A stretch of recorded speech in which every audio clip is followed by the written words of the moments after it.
Greetings everyone, please give one make sure so I can make sure everything's set on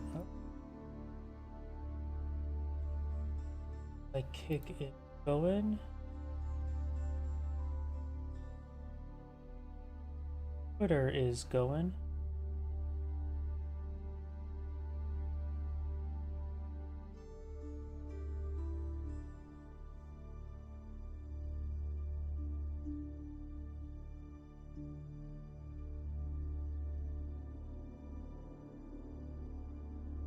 YouTube thumbnails now up to date. Like, which is not going? Which? Why aren't you?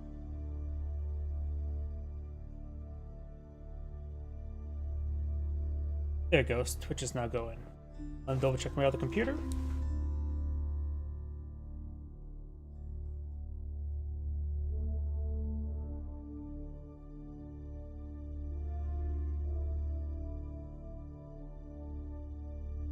And also I can see my live stream on the other computer.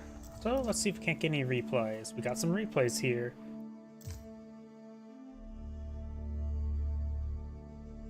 Come on now, 19 minutes, a little too short. Again, 19. Here we go, 27.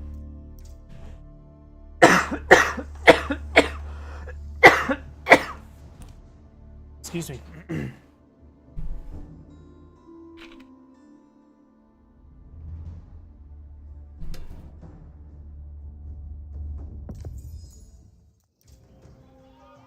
Greetings everyone, and Great here for another Age of Empires 4 replay. On the south side is the Yellow Chinese, we have Valdemar. On the north side is the Cyan Holy Roman Empire, we have Beastie. Two non-DLC civilizations. Been a while since we last seen this matchup at least. And I realized I have OBS enabled, there we go, or the previews. Disabling it helps save some resources. Do now have the village going on up, not big surprise. Sheep being collected. Signs finding some sheep over there. Where's Yellow Scout? There it is. 2 sheep, 3 sheep. Oh, there's 5 sheep in total now he has collected. Humor right there, so Yellow's going to find a good number of sheep. Collecting out those, so he can immediately just sort of task them back over there, but decides to keep him followed around.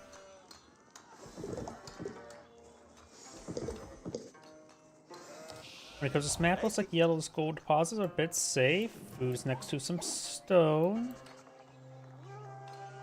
For Cyan, he has a gold deposit a little bit farther forward, next to some deer. This could be a good spot for a secondary town center, but Holy Roman Empire players tend not to go for secondary town centers. They go straight for Castle Age, in to collect up relics, and then into the Palace of Swabia. Imperial Academy now going on up.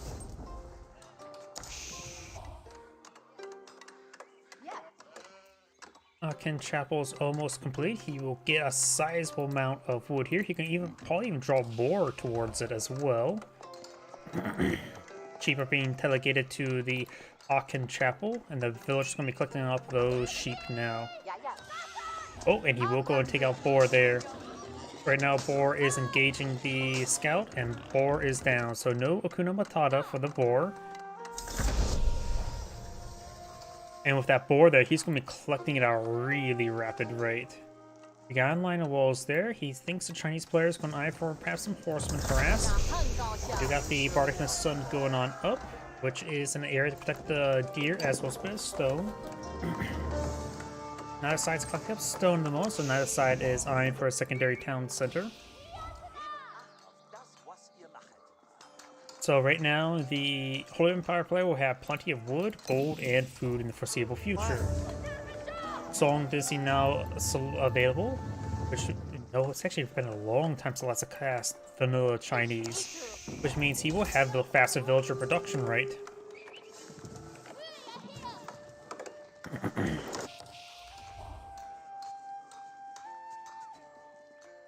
And I have a feeling both players are going to be eyeing for Castle Age.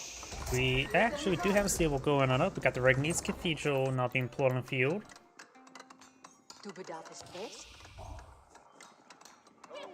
With this, he could probably eye for a bit of wood being cooked up to get out some knights, unless he's going to go straight to Imperial. Hard to say at this moment. The Chinese player is very far from aging up. Go for a handful of horsemen. And we got the walls being destroyed there to allow the prelate to grab the relic. But this relic will be completely encased.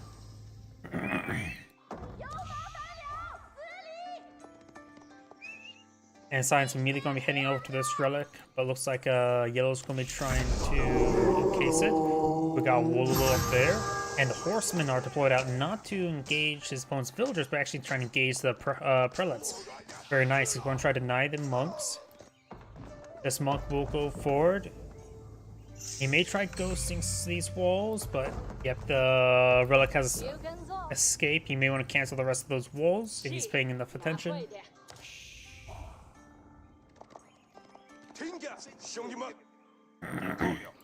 And this prelate can't get through this area due to the lack of a gate. May get spotted by these forces, but looks like he finds a good opportunity to slip on by. Or possibly not. Maybe out of scout vision range. We do now have the astronomical clock tower being researched or being deployed on out.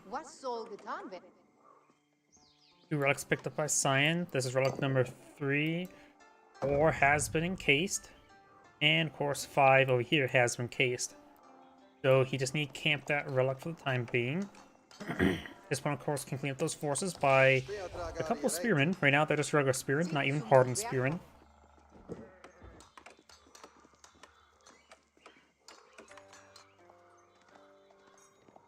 And it looks like Yellow's just going to be camping the relic itself. Astronomical clock tower now deployed on out. The Holy Roman Empire player has quite a bit of resources stockpiled up as well.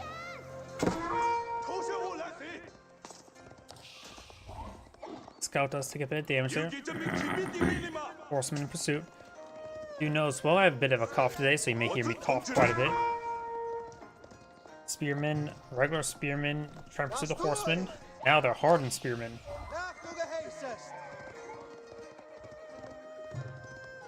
Wheelbarrow now being researched, almost finalized, being researched. And these 2 spearmen will do some great work here. He's going to try to circle around, hunt down the prelate. Prelates are right there. And he should be able to secure up that relic. We do not have a lancer being employed on the field. And we've got more lancers being employed now. He does find some villagers here, but the town center arrows, he's in range of the town center arrows. Trying to pull this guy back. 2 horsemen. He does have 1 generic spearman, not even hardened spear there. Does get some damage there. Falling back now. He may lose the spearman. Does not lose the spearman. Lancer now pushes way forward. He's going to need support of the horseman or to engage the spearman. But looks like he's just going to write off that relic. And now we've got Palace of Swabia being employed on the field. Fast Imperial on him as well. Fast Imperial, what makes Imperial Age so good is all the advanced university research. Granted, this will of course give him access to a second town center for that allows him to produce villagers quite quickly. But he's going to be very far away from getting any sort of even elite research, let alone all the university research. We've got 2 barracks spawned on the field. One of our handful of farms now. We've got a number of down sheep still on the field.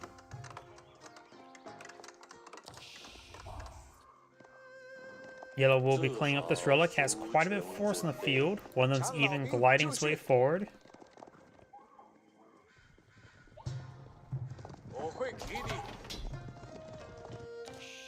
So Yellow may grab 2 relics. Cyan, of course, who has grabbed 3, and he is ×2, so this is actually 6 relics of Wolf of Gold. We have a fortified outpost there. Other relics are located inside the Regnitz Cathedral.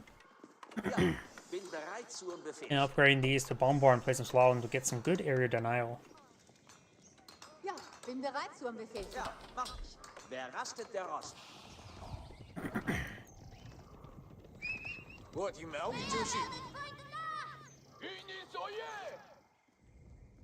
That palisade wall has been deleted, and this monk should be able to grab that relic no problem.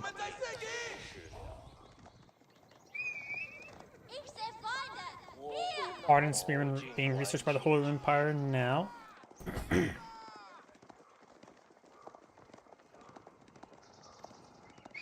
He's definitely going to need a bit more gold. He does have the gold not being collected at the moment. Much left there. Does have the 4,000 deposit here. And now Yellow's going to push his way forward. Yellow has a sizable force here.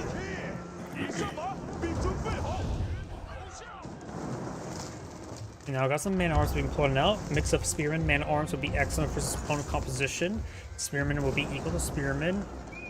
Both of them are just hardened Spearman as well, not even veteran. There was the veteran Spearman research there. While the man-arms would of course be a good counter to the hardened Spearman. Another round of palisade walls going on up. We got the bombard placement here. As another relic somewhere else.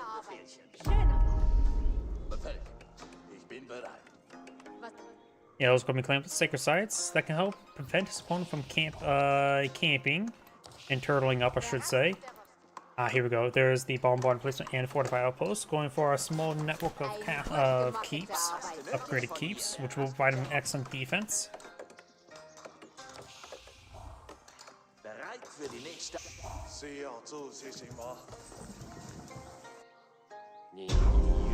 That one has been captured up by Yellow. This one came put some pressure on his opponent. Villager trying to just eye the wall up, everything here. He does not need a wall off here because that is reaches to the end of the map, but barely.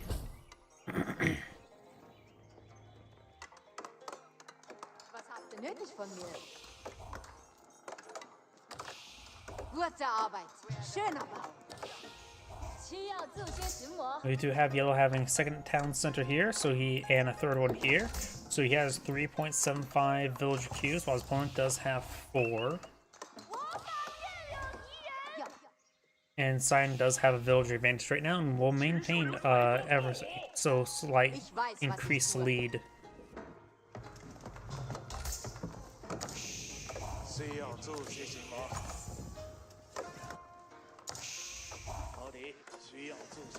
Cyan right now is not building anything out. Let's go fast forward a little bit since both players just eco phase. Large wave of housing there. Yellow's trying to push the way forward, has torched down or has set ablaze to the keep, and does fall back there. The village can turn around, repair up the. Yeah, he is repairing up the gate now. And now we got this second site being captured on up, which will start putting countdown onto Cyan. So Blue's going, or Cyan's going to disrupt it with a pair of spearmen.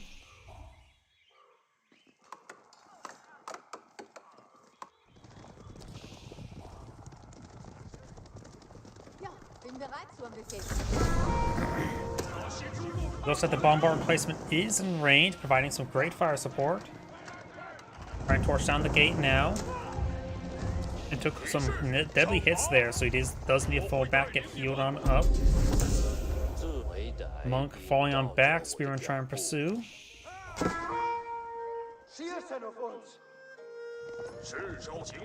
Doing weapons, we do got various economic research for Cyan. He has gotten no blacksmith research at this current rate. He definitely needs to get out 2 blacksmiths to only get all the research up and going. Yellow's not going for his economic tax. Does get a decent spear brace there. Granted, the spear brace does AoE damage. I didn't realize that. Do know how the boar has been obtained, though one of the villagers do go down.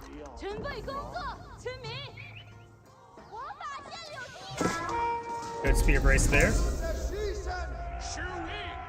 And now got this Sega site being decaptured by a pair of spearmen as well.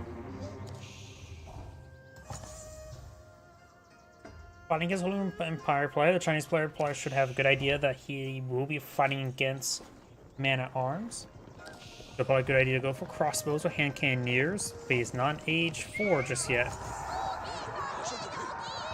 Against Holy Empire, who tends to go for infantry base, he may want to advance to the Ming dynasty and get some grenadiers. Additionally, this will probably be a good spot for the Great Wall Gate. The Great Gatehouse.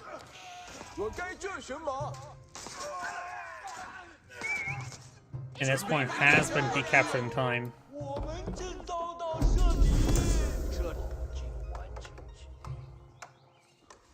This gold deposit has not been touched, while this one is being touched. Cyan is collecting the last of his gold now. We got the Great Gatehouse not being pulled out. Very defensively, actually. I don't think that's a great spot, but I think he should be aggressive with the placement there and go in center of the map.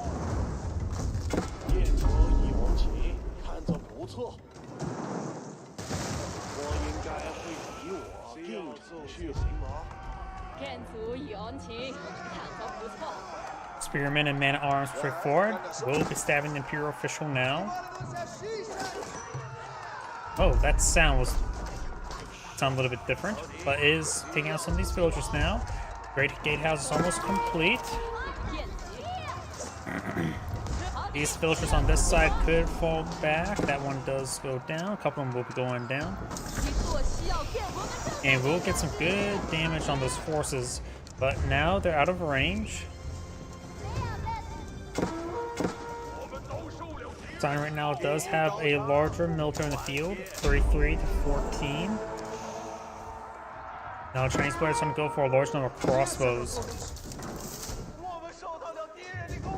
Instead of the map, we got also a keep outpost and golden and mining camps being set on up.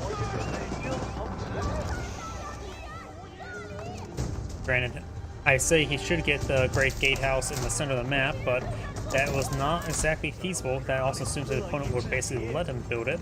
Spearmen are back here with a Man-at-Arms, and this Man-at-Arms is still being a bit of a problem as well.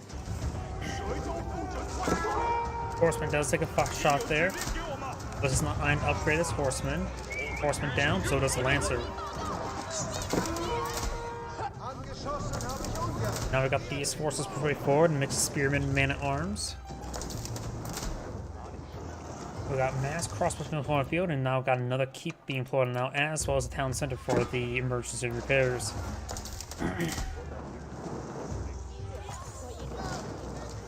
Cyan's advanced eco thinks the Otkin Chapel is just propelling him far into the game. And his Man-at-Arms is still hacking apart the villages that show on up. We've got elite Man-at-Arms as well as elite Spearmen. Crossbows are not yet elite. As these villagers will be trying to get inside this town center, but there's not enough room for everybody. Cyan's or Yellow's trying eye for a counterattack, but we've got a massive amount of infrastructure here by Cyan. And we've got these forces now engaged in the back line.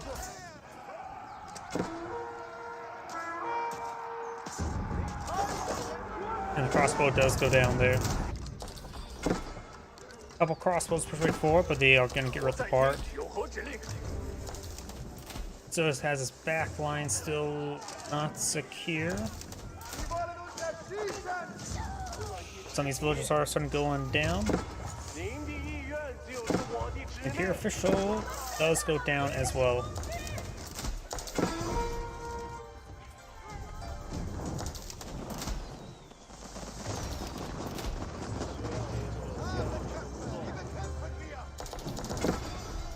Looks like these guys a little bit. I think they're just trying to juke the rocket attack. I'm not sure. These crossbows will be cleaned on up. He does have elite palace scars. He does not have elite crossbows mode. We do have the battle hardened research being brought on in.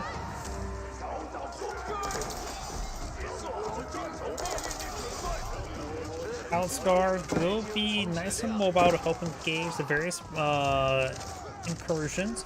They will still be inferior versus Man-at-Arms 1-1, especially the Holy Empire Man-at-Arms having the bonus damage is heavy, as well as just more generic damage as well.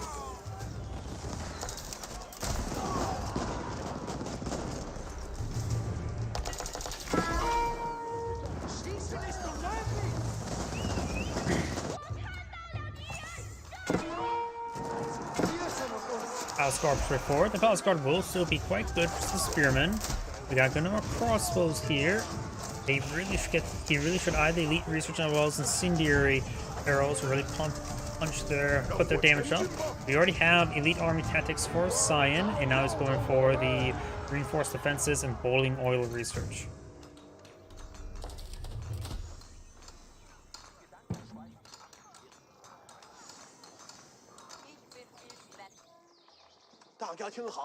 Cyan's now pushing forward, getting an outpost here, as well as trying to seize a stone. Got the sacred site being decaptured by the prelate, and this one's being decaptured by the monk. The rest of this deer, it's not being cleaned up by Yellow. He needs more wood for farms. He does have quite a bit of wood, food stored up in the meantime.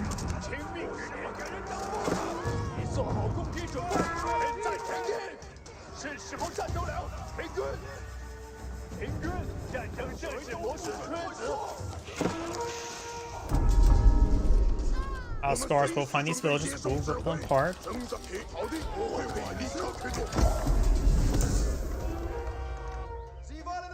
it looks like this monk will be taken out. Well, this prelate will capture the sacred site. We do now have this keep going on up. It does not have access to emergency repairs, but the crossbows can't do much versus it, and the Palace Guard's not really in high enough cover to engage the keep. But he's going to just go and break his way through and try to engage the villagers. Over here, a sacred site being decaptured. A number of villagers here that could get hit. We've got the bombard in place in here with the relic in sight, so he's able to put some big holes in this yellow formation. Yellow's forces will go down here. The crossbows are elite right now. He could go for hand cannoneers, but crossbows are cheaper and easier to produce.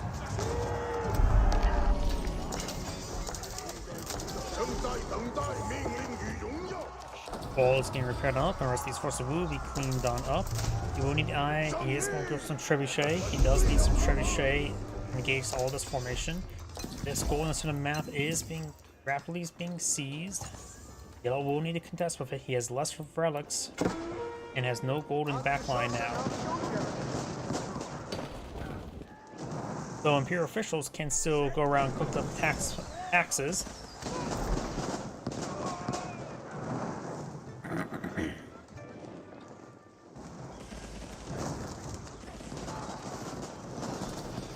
And all those forces do get cleaned on up.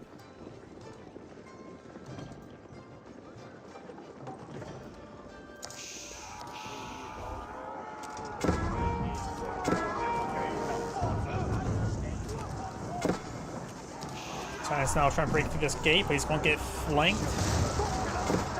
Palace Guards engaged, got a good number of crossbows here. Right now, the Holy Empire players just eyeing for mass man-at-arms.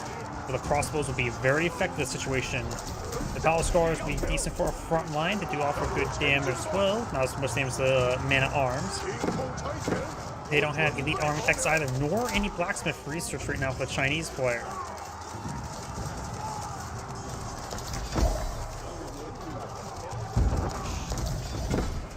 Yellow trying to go for keep, but the keep is almost completed, but was almost destroyed. Only got a partial refund there.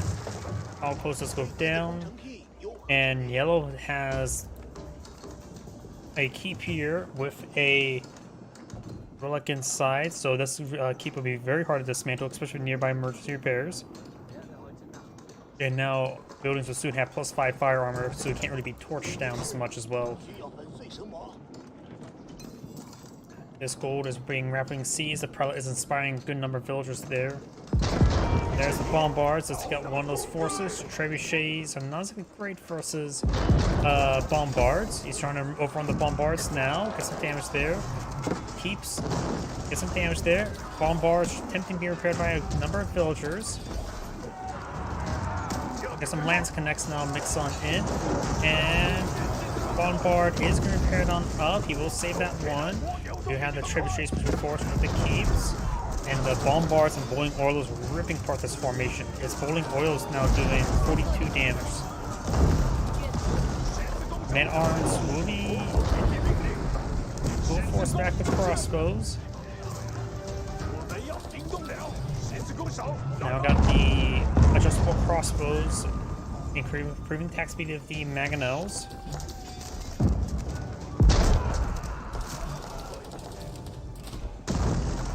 Except on the mining encampment, there's only 1,000 gold left in this mine. He doesn't have to go for it, and Yellow's back to the game, unable to secure any additional gold.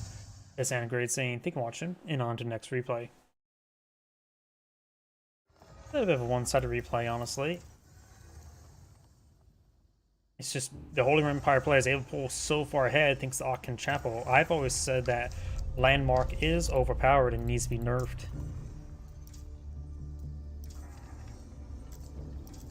Let's see now. I think this one's brand new. Yep. Still too short. Not a big fan of mirror matchups. We could do this one.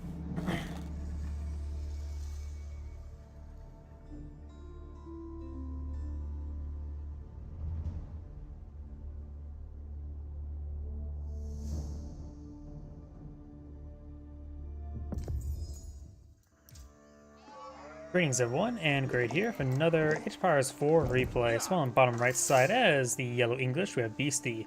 So on top left side as the Cyan Ottomans, we have the Rapil.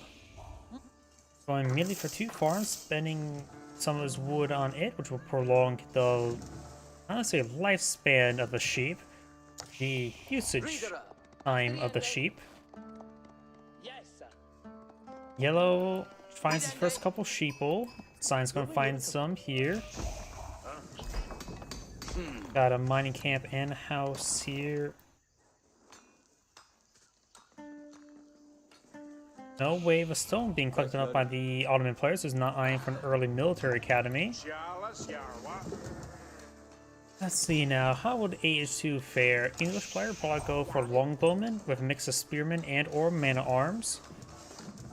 The Ottoman player will probably go for some military academies at Galson Sapahi for harassment, or could go for Meter Archer, which is another common composition.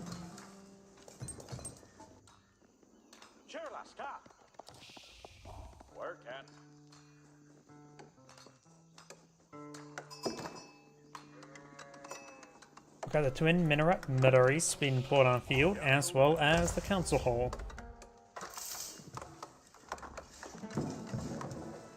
If you take a look at the placement of the resources map, looks like all the gold spawned down here, or all the stones up here. We've got one small gold deposit up here for Cyan to make usage of, as well as Yellow. It's relatively a mirror map. Just some slight differences in wood placement. That's about it. Though boar up here spawn, while boar down here spawn for Yellow. The Ottomans, being Islamic, won't be able to collect the boar, but the English player does have his boar next to some gold here, so maybe play on town center this region can also allow them to collect the boar. Though that's the English we're talking about. The English rarely ever go for boar. They do occasionally go for deer if it's convenient, but overall they tend to just rely on mass farms. Looks like Yellow's going to be killing off the deer nice and early. We got stone being seized by the Ottoman player now, which could be mixed. He's also going for a good number of wood. Hard to say if it's meant for military schools or for a town center. Probably for both.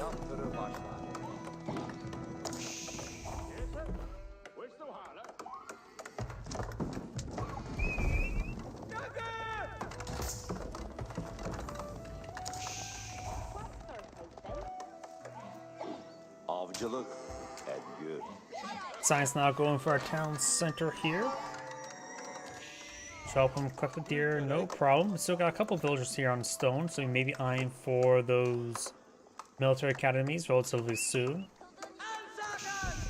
And speaking of which, let's back out, switch over to Cyan, and nothing yet for the Vizier, just needs a little bit more experience. And we've got a military school way over here. I don't know why, but the initial scaffolding looks like the same as the town center, doesn't it? It clearly turns into something different. I think their whole the width, the front bar being like angled, small angle here like that, sort of like the military school. So the initial scaffolding looks like the town center, and they also both have some stuff in the center. Either way, got two military schools going up as well as a blacksmith. He's immediately going to get some Sipahi out. The Sipahi will be useful versus the longbowman, which his opponent's pulling out now. He does see some of them with his scout. But this town center here, he has a good hard point there to stop the longbowman, push away forward. And just a scout there hitting some villagers. Still just only 2 farms there. Did invest into a mill. I think as well, English, their farms are cheap. You don't have to go for a mill immediately because they're still dirt cheap and they cut the same rate as sheep.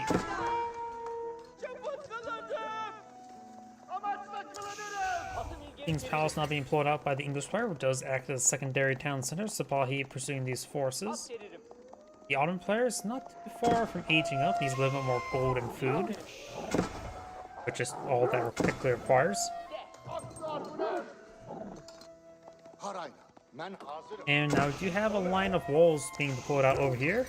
Yellow's eyeing the turtle in a little bit, like most English players, and he did actually go for a secondary town center as well. So now he has 3 town centers, and it is going to be next to the wood. Start weaving through all this forest, he can get access to the sacred site and also the relic. Get some of that Pope blood at home.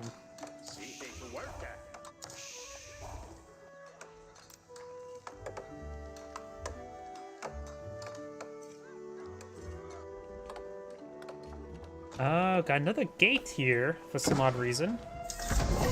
Not built. We do now have the Maginot being pulled out. Looks like he went for the Mehmed Imperial Armory. Bu sipahi emrin mevcut mudur? İlerlerim. Emir eyler. CC to work, Yarwe chef. It can they do?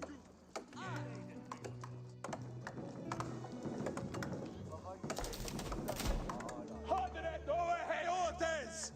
Reset! Where is Elende? Sipahi evamirim intizar eyler. Got 4 longbowmen here. There are veteran longbowmen. This is regular Sipahi with 2 range armor. The longbowmen have 8 range damage at the moment. Nobody has the blacksmith upgrades at the moment. The Ottoman player does have blacksmith on the field, thanks to the fact that, well, it's Ottoman. Faster production speeds for all the free units you get. Relic now being obtained by yellow. That one's picked on up. 1 relic here, 1 relic down here, 1 relic across the center, and 1 in the middle here as well. Wool there. Scout does take some damage there. The Sipahi are wounded. I don't think they can beat these longbowmen, even though they're the counter. They simply don't have enough, research to be their counter, nor even their veteran status. We do have some lancers not being put on the field. What was the first Vizier invest into? First is Antoine Hills, as well as military campus. He made, rather than going for increased production speed, the fact that I don't see veteran Sipahi research, I have a feeling he's going to go for what's it called, the advanced academies before it goes advanced trainings, because since he's not going for veteran Sipahi, I think it's one's eye for lancers and janissaries. Probably lancers be good. Atım zinnetimle hareket eylerim. And thing as well, if he goes for just a small number of lancers, his opponent probably won't build a dedicated counter, making them hit a little bit harder. Though we do have a handful of crossbows playing English, nothing too significant though.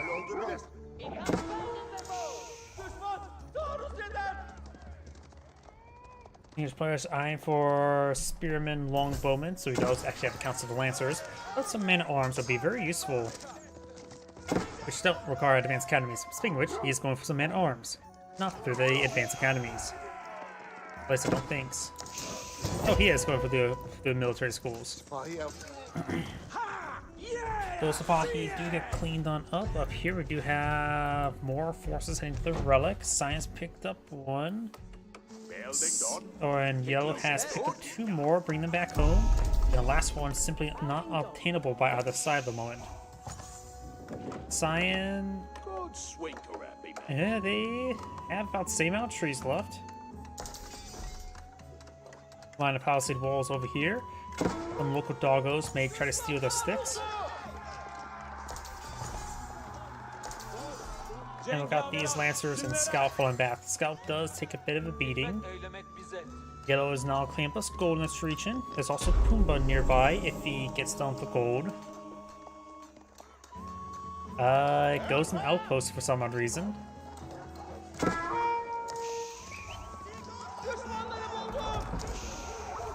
Still just hardened Spearman. We do have the veteran Spearman research on the way. He's also going for the Man-at-Arms, upgrading early Man-at-Arms to regular Man-at-Arms.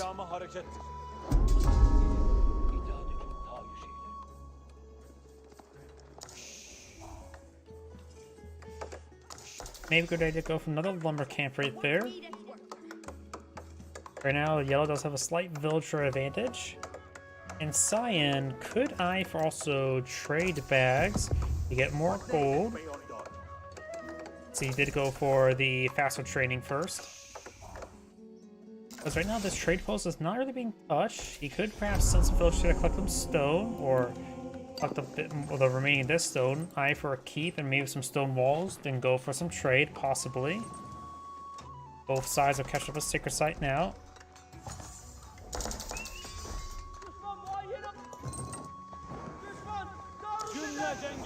Armor breaks his way through, got a couple more lancers as well. Armor clad now being researched.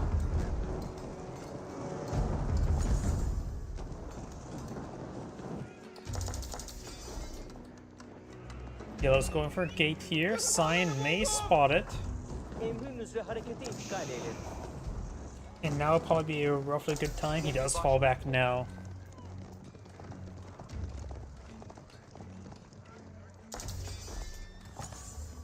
King is pretty far from aging up. The Autumn player is even farther, so not decides I'm for Imperial Age just yet. And now got some good damage there on these Lancers.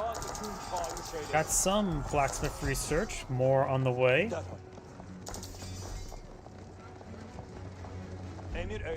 Yellow has gone. Whoops, I hit my microphone. Yellow has gone for damage, now going a bit of a range armor. And now we've got a good number of man-at-arms here. He should probably eye the range. Oh, he does get both levels of range armor. Now he should be able to break through this formation with his man-at-arms. Yellow only has 7 at the moment, which will be higher quality, but Cyan has a larger number.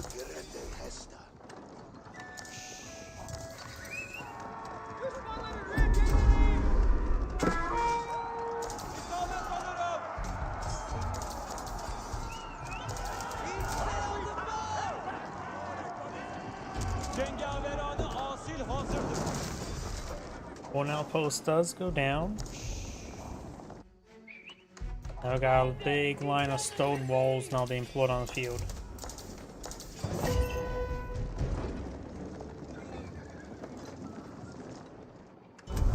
Another Vizier has been available. Goes for, actually it goes for the Metro Drums.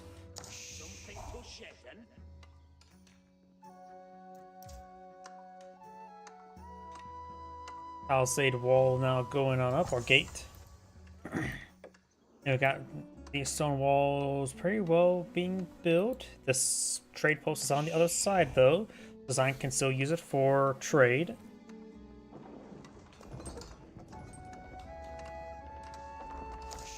Big line of Ottoman farms going on up.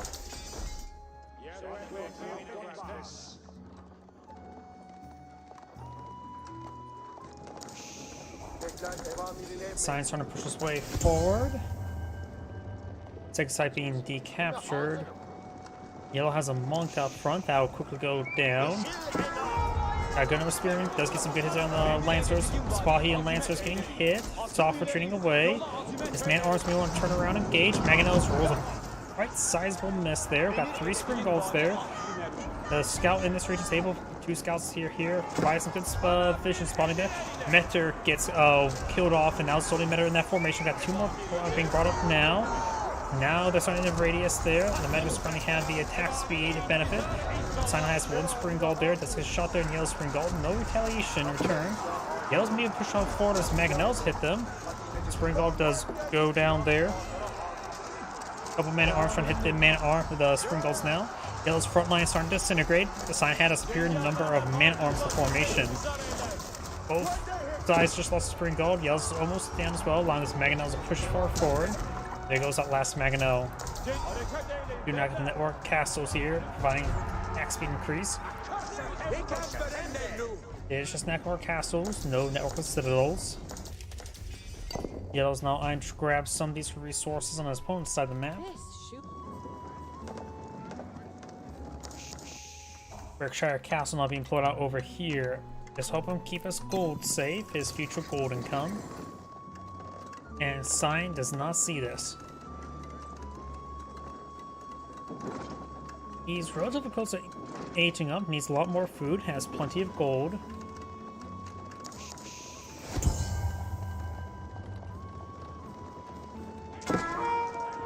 Spy does go down there. Does get forced back by the longbowman.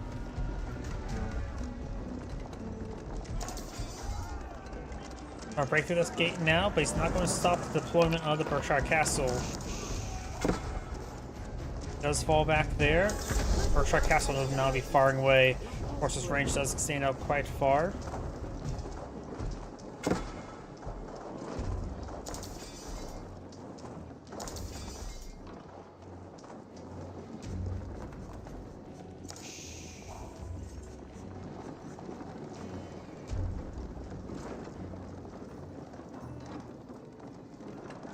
Istanbul Observatory now being pulled on the field, which improved the production speed of nearby of all blacksmith universities, or masajras, should say, or however pronounce,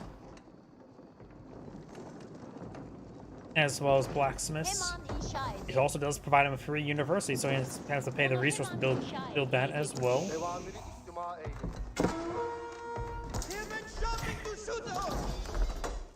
How's the gate receiving some fire there? Does get repaired on up. Sign is almost through this trees. Yellow has about equal amount of distance as well. Of course, got a long boom there, firing some pot shots.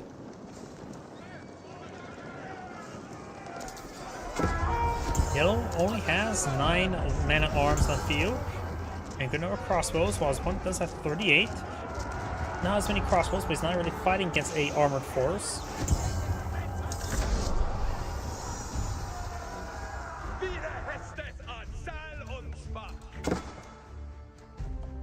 More of the stones now being seized. And it looks like his last vizier is now available. He hasn't collected anything just yet. Probably a good idea to go for... He goes for the Janissary Company. Not one I think would be good for your last one. He's not exactly fighting against horses at the moment. And he doesn't have an elite upgrade on them either.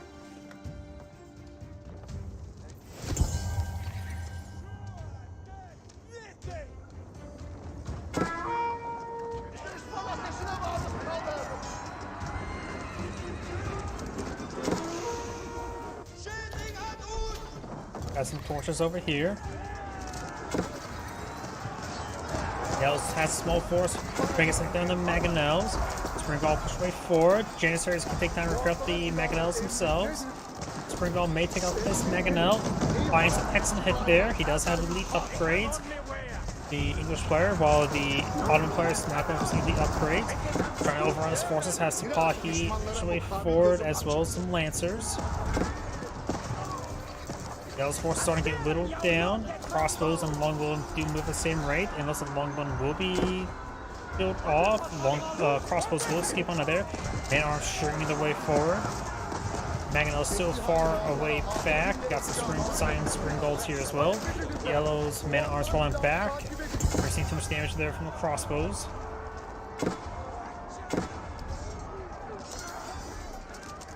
Esliha-i muhatara hazır. And there goes that spring gold as well. Or that was the Mangonel. There goes the spring gold. İstikamet ileri. Ehtiyat hasıl ola. Get those men at arms now engaging. A not good number of crossbows here deployed by Cyan, but no elite upgrades for Cyan. The elite Spahi and elite crossbowman on the way now. Janicers do provide 16 damage per shot. The elite man arms can get up to 10 range armor, so those Janicers are doing 6 damage per shot. Well, 7 right now, but soon to be 6. Incendiary is not being researched by the English player.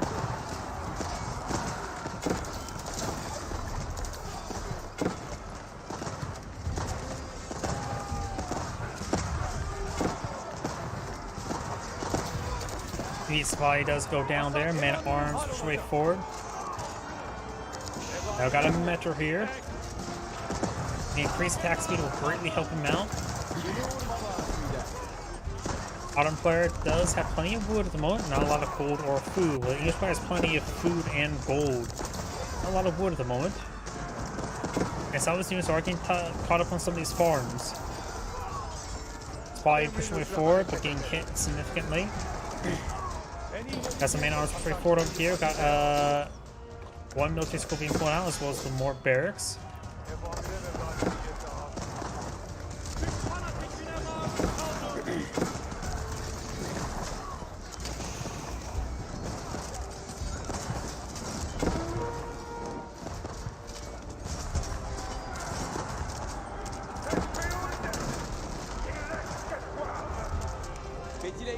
These forces starting to fall back. Got some men at arms over here, but yellow will win out that fight.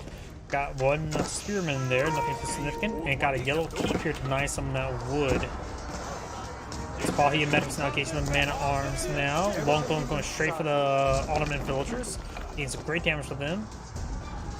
Stone deposit has been cleaned on up, while the large gold deposit now being seized. And will be interrupted shortly. A little bit overkill there, Spahi now push way forward. You have a defensive spring golem placement.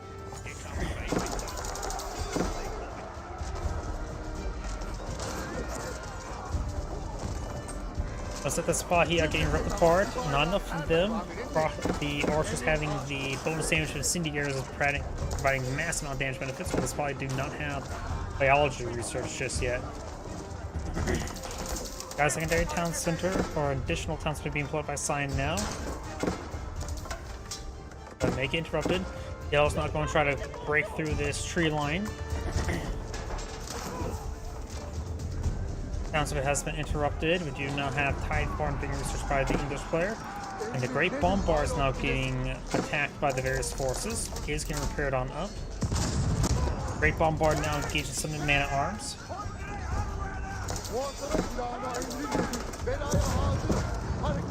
And arms up push the way forward, trying to find some other opportunities to engage. Got a couple of spearmen, not even hardened spearmen. There, villagers forced to abandon farms. He does not have a whole lot of food at the moment, so losing the farms for a brief amount of time is going to cause some issues. These players are mixing some cannoneers now.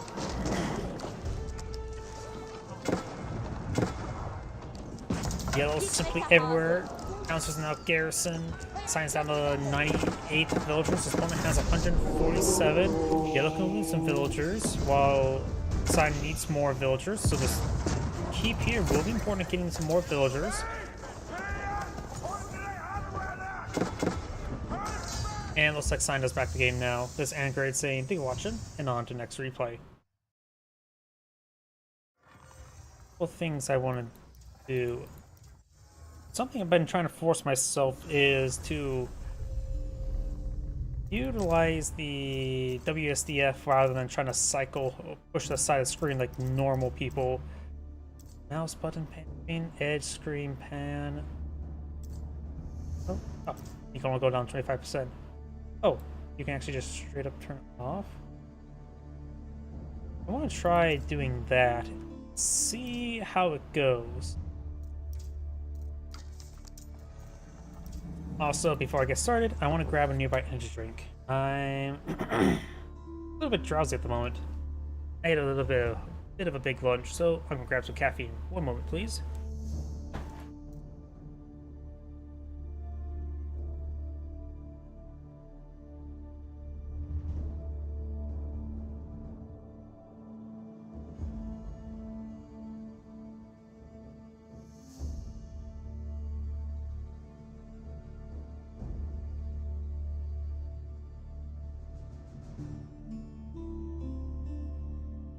There we go. Sorry about that.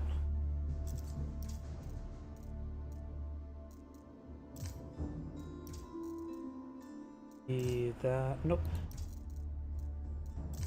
It was that one I just did. Nope. Here we go, we can do this one.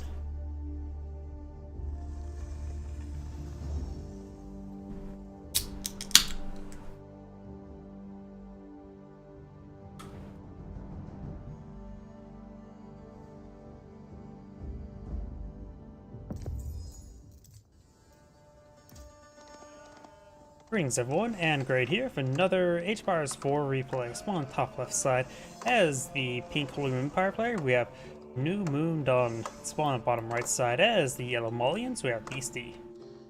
Let's go to fast forward. There are 4 fish deposits in the center of the map, so we may see some people trying to seize them.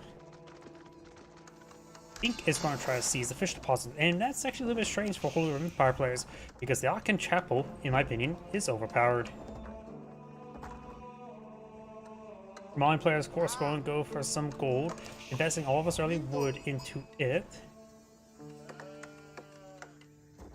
So it looks like maybe the Holy Empire player is eyeing for the fishing boats because he's fighting against Mullions, who tend not to go for fishing boat strategies. They tend, if they're going to gather wood, they're going to go for the mining pit capabilities, which is very good capabilities. Let's just leave it at that. Yellow does find a good number of sheeple to lead the glory. Don't see any more sheeple there. Oh, there's one. He could be collected and led to glory. He shall lead armies into glorious battle.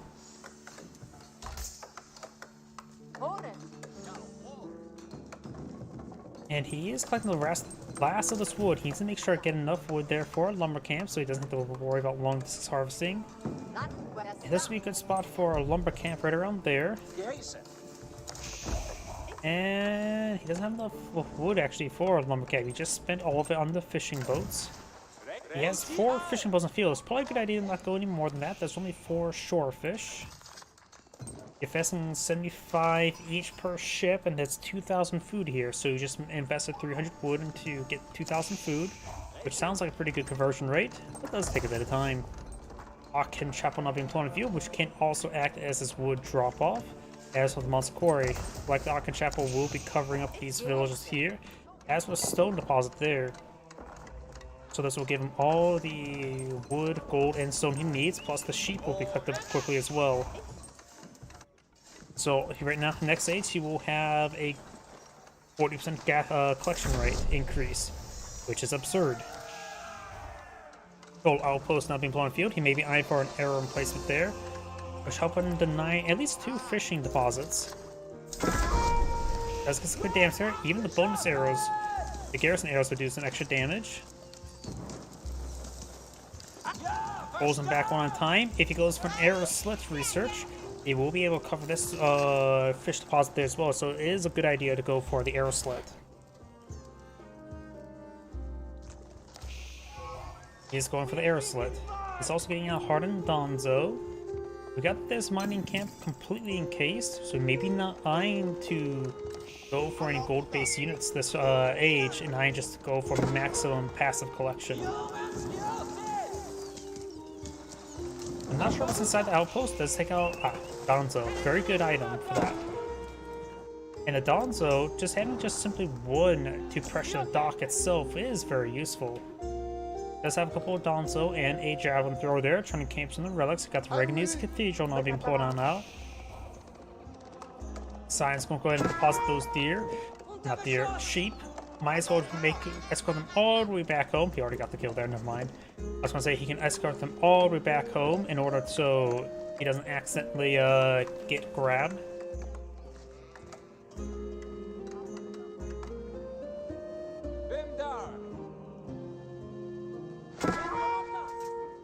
Oh, that villager's sort of going down, and I remember I'm testing out no camera pan, edge camera pan, and relying, honestly, in my opinion, the far superior WSD camera movement, or whatever 4 keys you want to use, because when you're trying to micro, it's something that RimWorld of all games really forced into me. This is a superior way to move around camera. When you're trying to micro stuff, you don't want to take time and slam your mouse to the side of the screen and then move over here to grab a unit and micro it. You want to have a different way of moving around the camera so you can go ahead and keep your cursor close to the units. Some people I've heard in StarCraft 2 like to use like middle mouse button panning like this, and this is more of a click and drag rather than click down and move that direction sort of pan. So some people prefer doing like that, which is also a possibility. I prefer WSD, at least ZXCV for abilities, at least in Cup Heroes 2.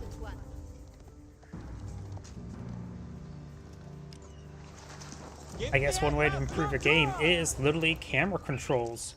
And most of the fishing boats are being plinked away thanks to Arrow Slit.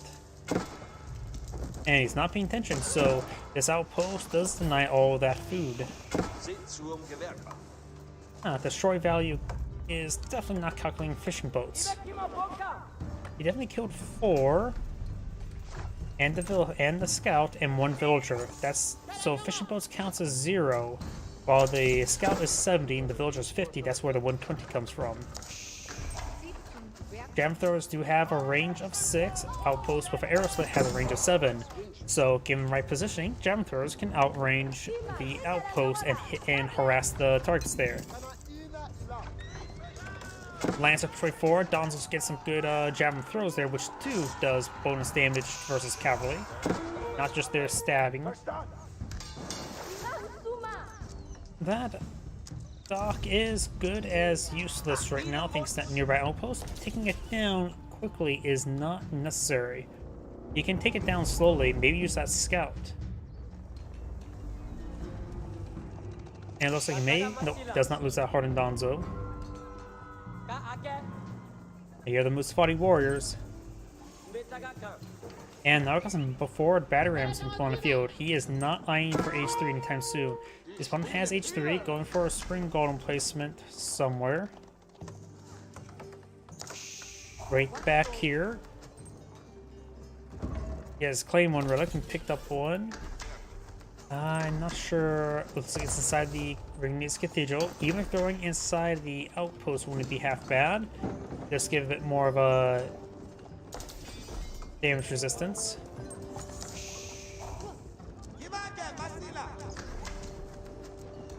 Who's not supposed not critical, and he does have emergency repairs available on this one. Emergency repair has been activated. Pulls back with his other units. It only has this single arrow slit, so it doesn't do a whole lot of damage, honestly.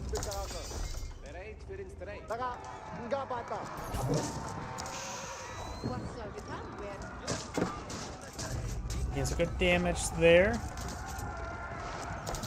I realized, well, I usually use my left hand to drink fluids. Now I have to use my right hand.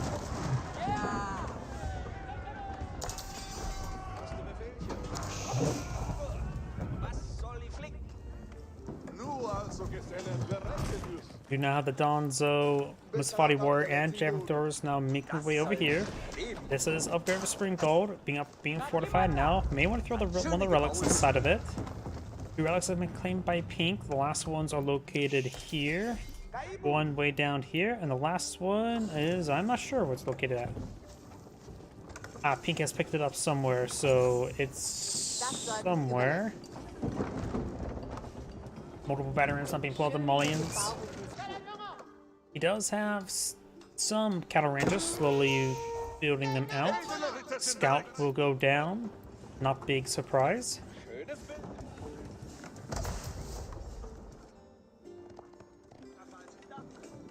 Let's see, where is that relic with the relic?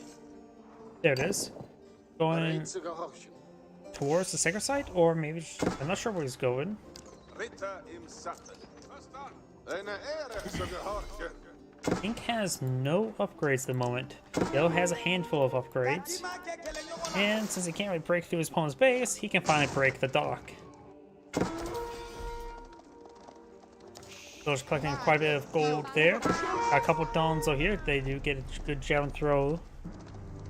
That probably is likely enough room for the Grand Fulani Corral. Looks like enough room. Was wünschest du? Probably not giving the local doggos some head pats. Marschiere, edelste Ritter.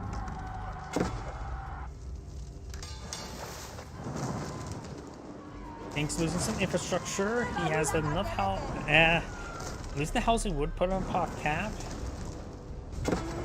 Emergency repairs have been activated. And looks like it's enough to out repair the damage. Die Schweine führen. Ritter stand bereit. Lasset uns richten, Ritter. Good impalement there by onto the villagers. And a villager does go down.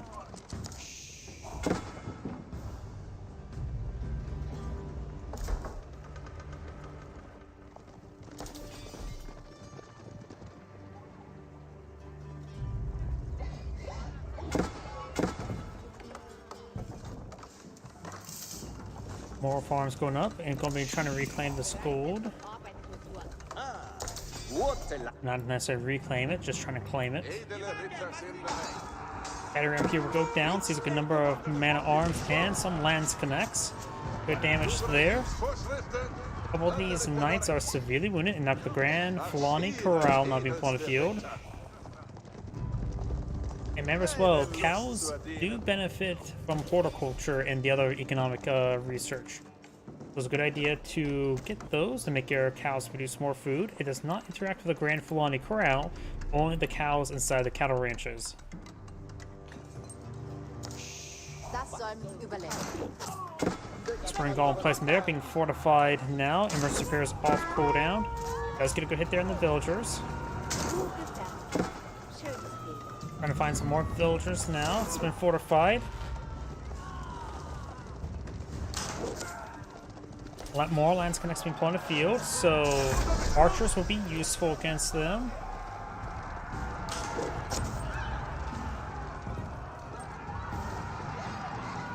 So maybe poisoned archer is probably a good item to mix in the Mulligan's composition. Donzo, of course, would be good against the Lancers and provide a decent front line. The Spotty Warriors are anti-armor, but they're fragile.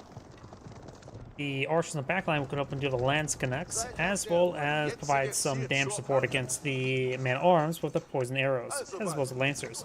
Though I'm not too terribly impressed in poison arrows. They're good in small conflicts and not good in large conflicts. For the damage output you need, it needs to be higher than damage over time. Befehle kommen. Ich tue das.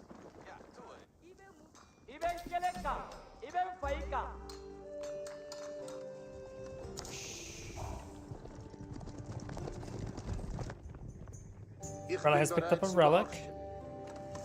And he still has not brought that one back home, has he? Yellow could claim this relic in the near future and has one somewhat in his sphere of influence. The Spotty Warriors do find the prelate. They did camouflage forward. You saw the yellow glow outline.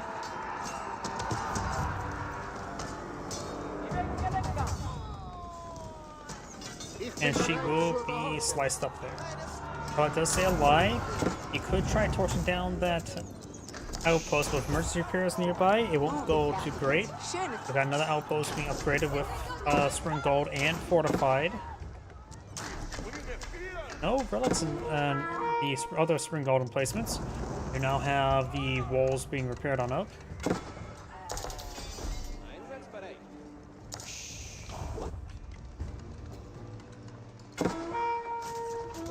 There goes the prelate.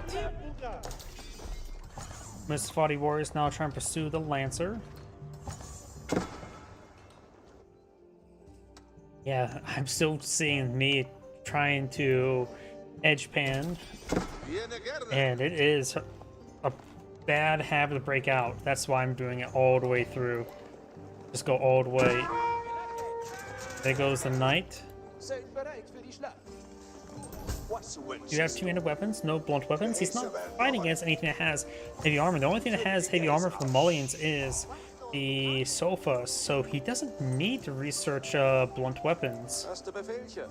Oh, see, mass sofas. So two-handed weapons will be perfectly fine.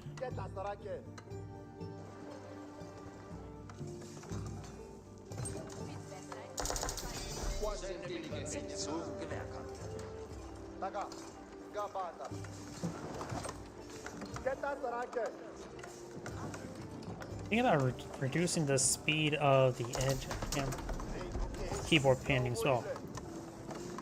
It's a little less jittery. We do now have these forces now make the way forward.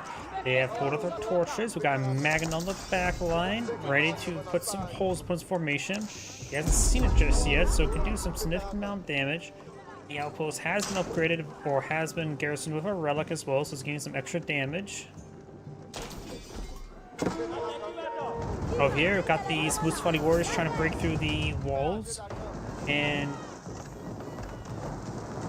this wall's taking quite a bit of damage there, but looks like it will be built in time.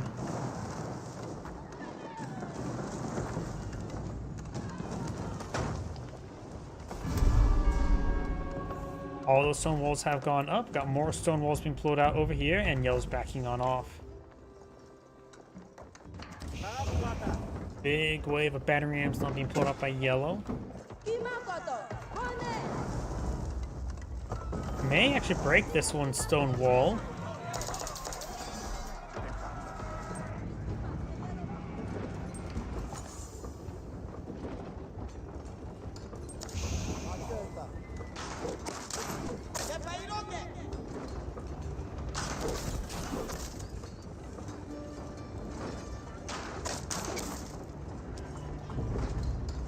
Battery rams now connecting. Maganel finds a miss there. We've got a number of archers here. They do have poison arrows.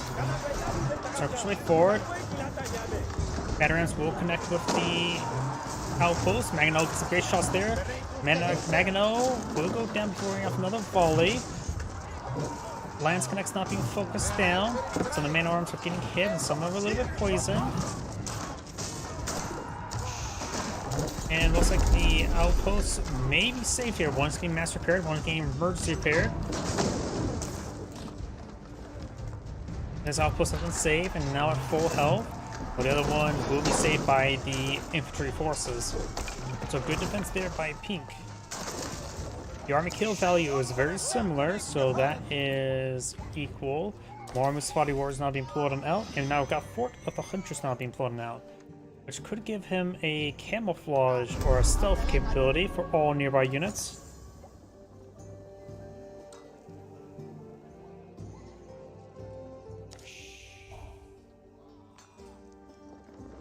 A good number of Musfati warriors in the back.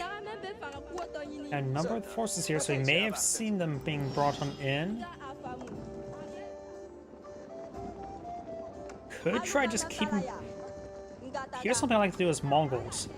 If I can sneak behind a couple units, split them off in a big conflict, then you can infest your opponent's base by pulling out some units. As well as, since Mongols have improved units, improved research, they're able to get faster building battering rams. So like a couple of man-at-arms can build a good number of battering rams very quickly.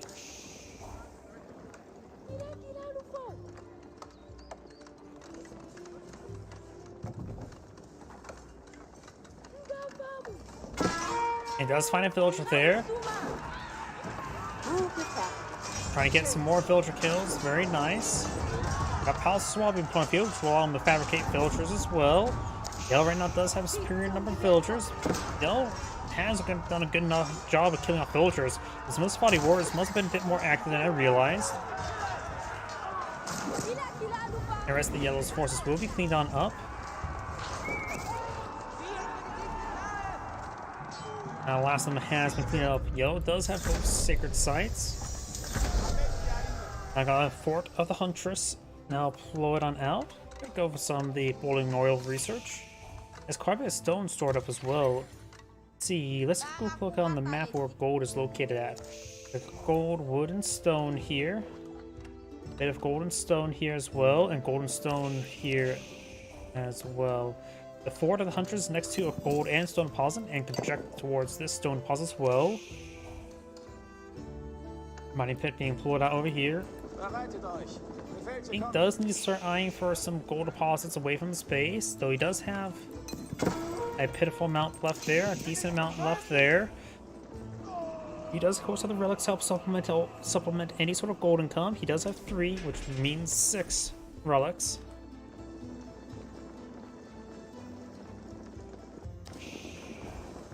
Yellow has a sizable force in the field. Pink is now eyeing for Culverin and has a Mangonel pulled on the field. Yellow is eyeing for more Musfati warriors.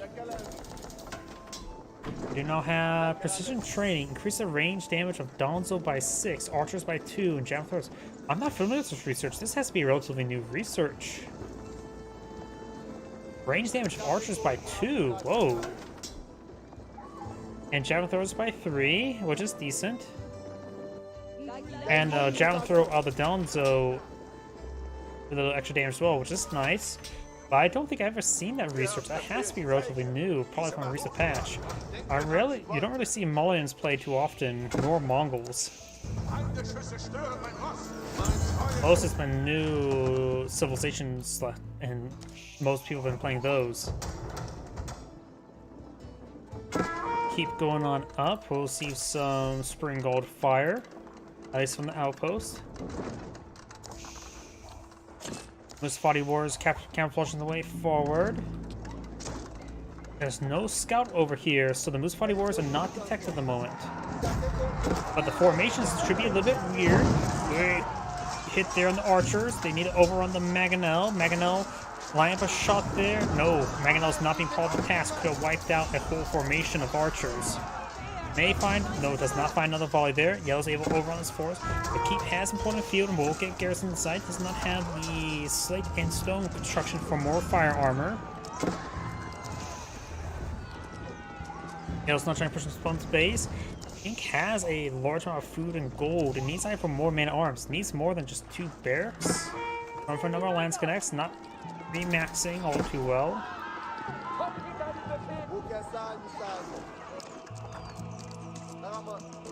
This one has very little Donzo, just the one, so maybe a good idea to go for a good number of knights rather than lancers. There's plenty of food and gold for either unit. He's going for some lance connects, who will be countered by the archers. So I don't think lance connects would be great against his archer composition of his opponent.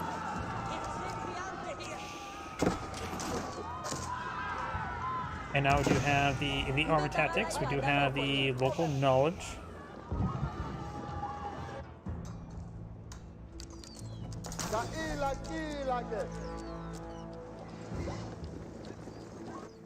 Dorfmänner bereit und erwarten Arbeit.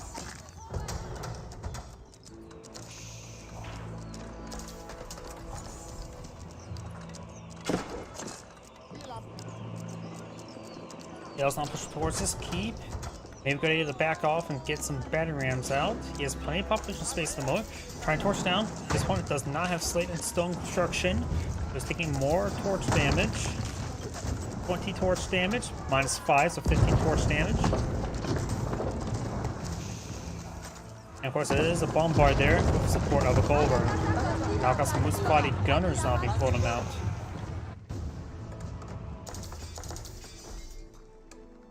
Ich begreife, was mir befohlen.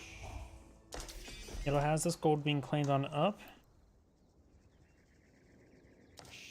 Mining pits still providing a good amount of gold. See, up there's the last mining pit up there, so it has 408 gold per minute. 3 gold per minute, along with the 2 relics.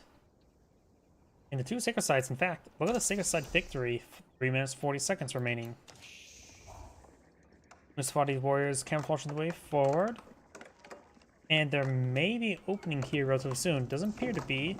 The village is a little bit idle as well. So we'll need to have some more lumberers over here. Make another lumber camp here and here.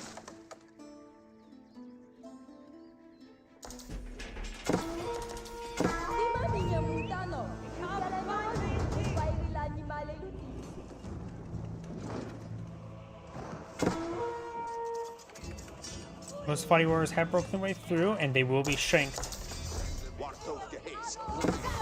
No villagers went down there, but Ink has 3 minutes remaining before defeat. Was hast du nötig von mir?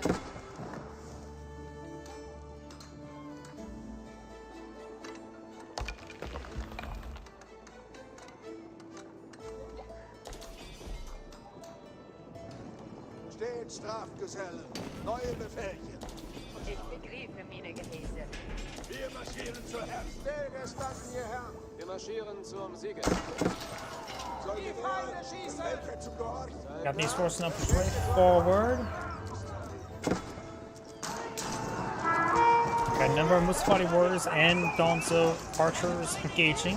Needs good damage here. Mustafati gunners are here as well. There goes that scout. Pink's army is just too small for this formation. Or the hunters camouflaged everything, and Pink does back the game, losing that army. That whole army got ambushed. This is Angrade saying, thank you for watching, and on to the next replay. And before I get started on the next replay, I do need your restroom. Please give me one moment.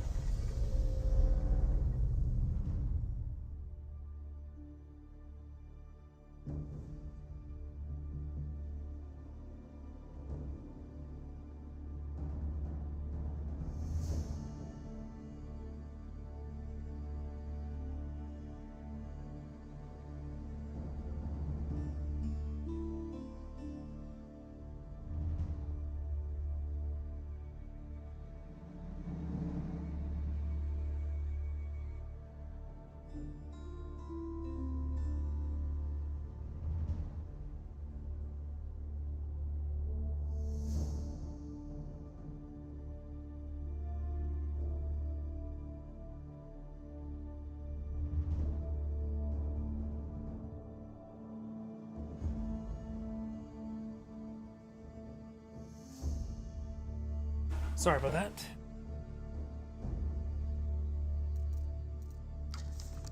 Let's go and find another player now.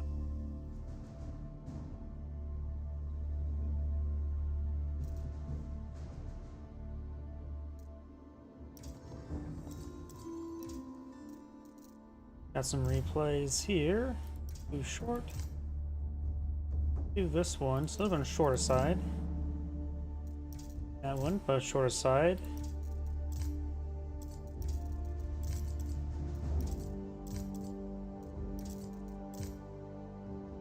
Here we go, we can do this one. We may take a look at those shorter ones later.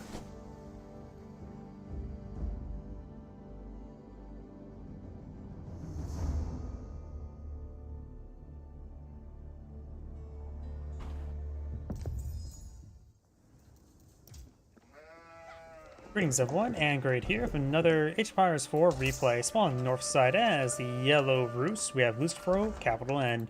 On the south side as the Red Ottomans, we have a foreign name. And looks like he is eyeing for a round of stone, which likely means early academy. Let me notice as well, got quite a bit of deer and wolves here for the Rus player to find. Since we do have a Rus player, let's get out of castle mode, go straight here to see the bounties collected. Does find a wolf there. And now we'll find all the deer and a couple wolves. So I realize as well, I need to bring that up. There we go. Готово есть. Исполняем! Слушаемся! Red Scout is there. We have one deer deposit down. We got this deer not been touched by Red, and that's the closer one to him. Let's find a wolf there. There's another one there he may find. As well as some more sheeple. And there we go, he will take out that wolf as well. Making good progress, and he may find this deer deposit before his opponent. Finds a wolf there, that actually does slow him down. Maybe a bad thing in this situation? There's just more trade bounties here. Kremlin not being floored on out. He does have tier 2 trade bounty as well. Red Spearman does find it. 1 claimed. 2 claimed. And I think that was a third one. That was turned to plus 10 plus 20. And I think that's maybe 4 he got there. It's up to 350. If he finds 2 more wolves, then he will be at 350. Then he can kill off both 4 to get a tier 3 trade bounty. Going to be employed out here, which will help him secure up this gold and stone. And he does go ahead and transfer the sheep to his buddy, and he's going to lead them back home and lead them to glory. Does have a hunting cabin there, which does provide, looks like 25 gold per minute. And now we've got the twin Meteorites being put on the field. Here in Push by 4 will not be able to do much with the Kremlin nearby. I can quite a stone. There's Iron for expansion point, and probably right around here is a good spot for a town center near both tier deposits. Here went down there to the Kremlin.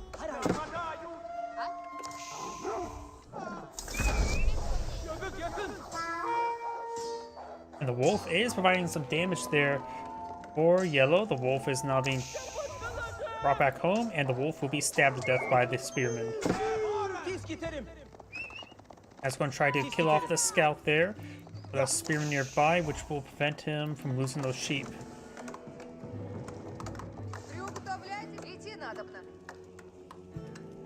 Now I got the blacksmith now being employed on the field, and do have a stable, so it looks like we're going to see some Sipahi.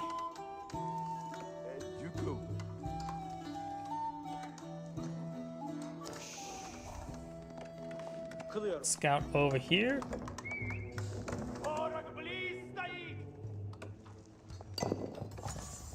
And he will go ahead and start engaging that scout as well.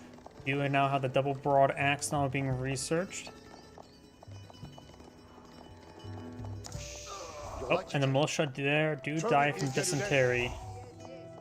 I wonder, at the town center here, Sipahi, where are the boars? Both boars on the right side of the map, so I'm not sure why there was a pair of militia there. Sipahi won't be able to advance in that region with the nearby town center. At least not effectively. We do now have 4 Sipahi on the field. One of the 2 initial spearmen.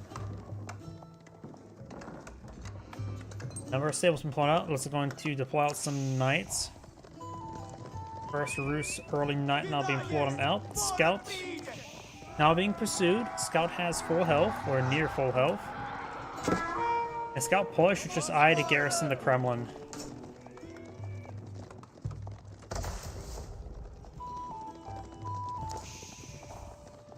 Two militia now available for the Kremlin, or 2 supply charges, so 4 militia.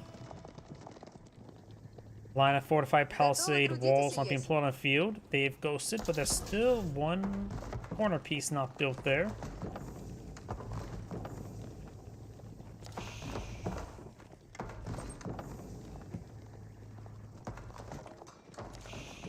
Now going for a big line of palisade walls as well.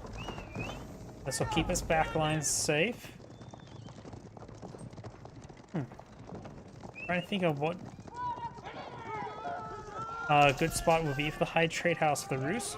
Most Roos players can build the high trade house. This seems like a good spot there. Trying to torch down this fortified palisade wall. Of course, it does have more health.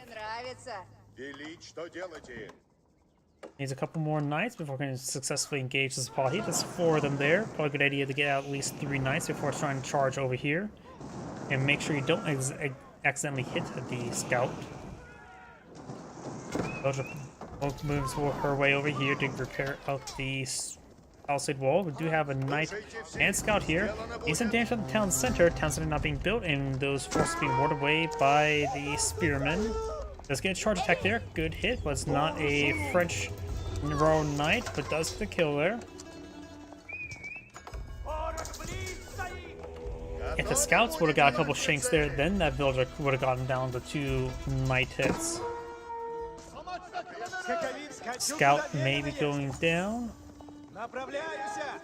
Charge attack push away forward, and the scout does stay alive.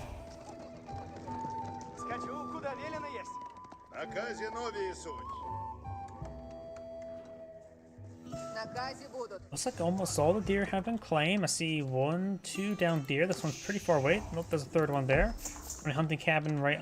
Oh, there's actually a decent number of deer there. The more I look at it, Чего делать? but he's cleaned up more than half the deer. Knight now seeing some fire. This knight's a little bit wounded as well. The Roost player does have now a pair of spearmen on the field as well. Сделано будет. Идти надо помалу. Что есть трудного? Слушаюся. Брань будет. Напрежь поскору. Now these villagers being tasked at the high trade house. I thought that would be a good spot for it. That should result in at least 200 gold per minute. Looks like I think both 4 are not killed off as well. So he's probably still around like 305 trade bounty. He's not got a single point more on trade bounty. But the high trade house will fix this.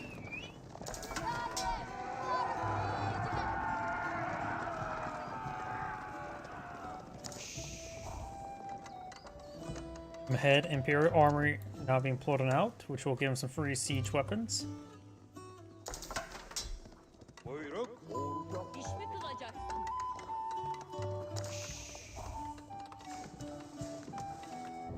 Построено крепко есть. More fortified palisade walls going up. He could pass the wall and the rest of this as well. Что накажете? And also going for our hunting cabin here wouldn't be half bad as well. You get a little extra gold income. Right now, the high trade house is providing 94 gold per minute. Probably needs a couple more ticks before we can see the amount of gold it's actually collecting.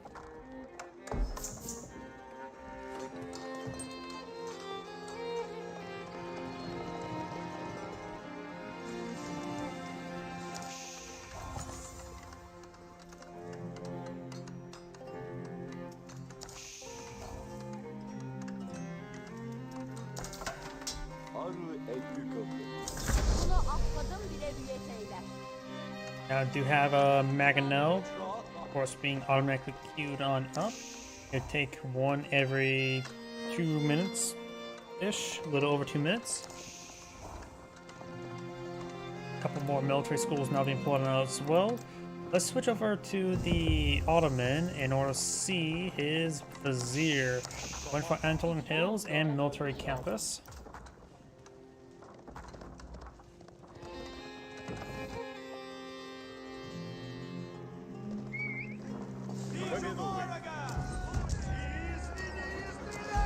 A little bit far in these guys. No blacksmith research. No blacksmith research over here, but he's not going for enough range armor. Ardent spearman research as well. The Ottoman players really starting to mass deploy out some spearmen, as his existing spearmen just got annihilated. We got 3 scouts, 4 knights here, so that's a lot of not fighters versus a 7 Sabahi and 3 meters. And 1 scout. Does go scout. Our these forces falling back. A couple of knights are quite wounded as well. We got a warrior monk over here. May get spotted.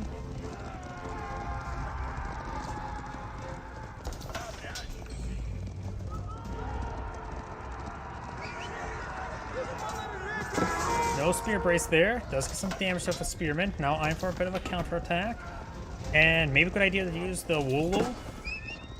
He does use the Wolo now. It's getting very, very close. He does finish it off in time. If he didn't sooner, he would have got a whole bunch of free units. Some of the Sipahi are severely wounded as well. Hasn't lost any Sipahi or anything at the moment, but his force is wounded. Does lose a metro there. And now the melee armor activated, giving him +2 melee armor. Couple spearmen, as was Janissary. That Janissary is going to be very useful. And around gets some damage there, takes out one of the knights. They'll just need to fall back and perhaps get some reinforcements. Roost player, based on the amount of resources he's been stockpiling up, maybe onto H up as well. We got a couple crossbows and spearmen pushing forward. Maganel gets a hit down the spearman. Now we do have the Sacred Site being captured on up.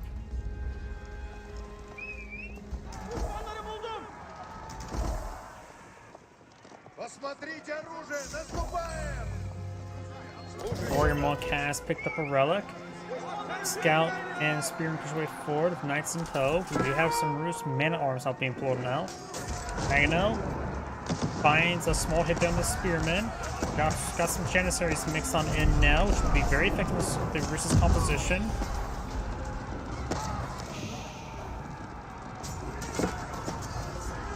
Spearman now engaging, getting some good damage. Spearman composition now largely composed of Spearman with some crossbow support. His opponent doesn't have a whole lot of heavy armor. Only a couple lances, a couple man-at-arms, so he may have pulled off on the crossbow production. We do got a wave of 14 militia not being pulled on the field. Not sure where they are at the moment. Yellow's force here will be coming up. We've got Monk getting hit, or Imam getting hit by a crossbow. Spearman could turn around and take out some Sipahi. They're very wounded. Does take out the scouts. Sipahi going on down.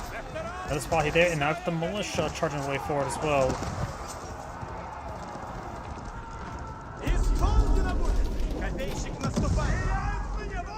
Decent hit there on the militia. He's just trying to let them die from a heart attack. Does get a decent volley there on the crossbows. Janissary does go down there. Militia have another 13 seconds remaining. Crossbows do go down there. Maganel's still alive. Janissary takes some hits. Janissary does go down. Janissaries, of course, do have repair ability.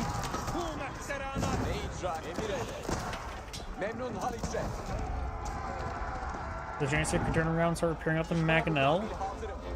Although his crossbows are being picked on off while the militia is down. He may have some more charges. One charge available. Not a whole lot.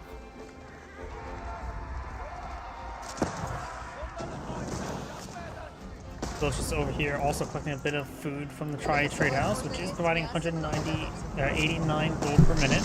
Let's get the tier 3, it will probably provide around 220.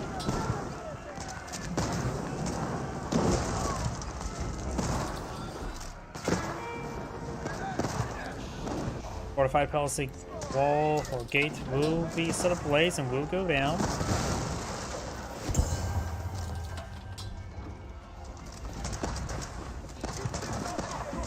Trade House is now engaging.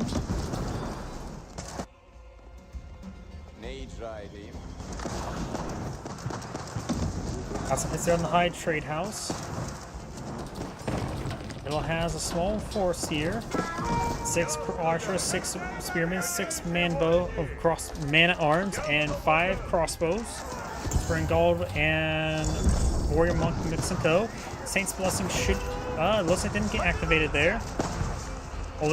Warrior Priest did get killed off before it could be activated there. There goes a Maganel. Another Maganel push way forward. Finds a shot there. Rolls a miss.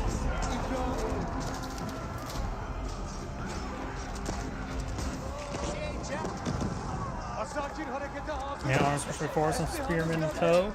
Got a number of archers here.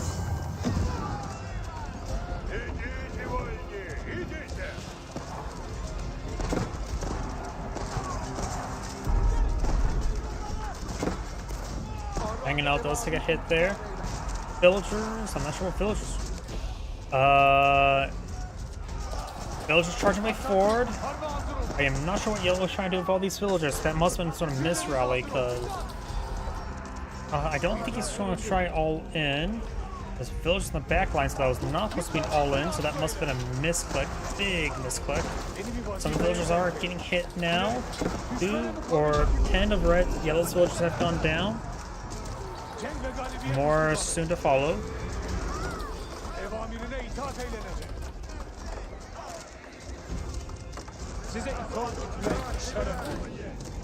Here, Maganel firing away. He's victors in these villagers. They will hide away in the forest.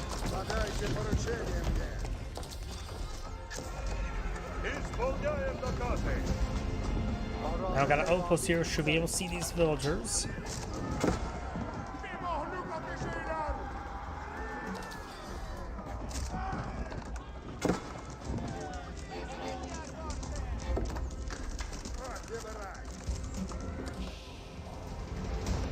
Got now 2 Maganels deployed on out. Which should be very effective versus a force of ranged units. Got 2 Spring Golds engaged though. Man Arms got to receive a nice hit there. Spring Golds push forward, trying to engage the Mangonels.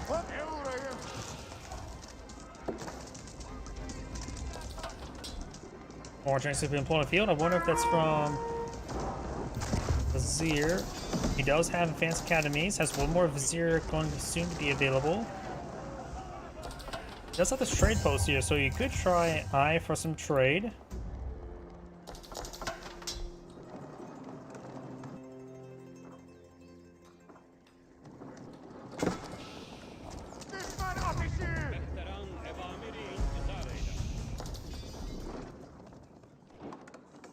Big wave of farms not being poured on out.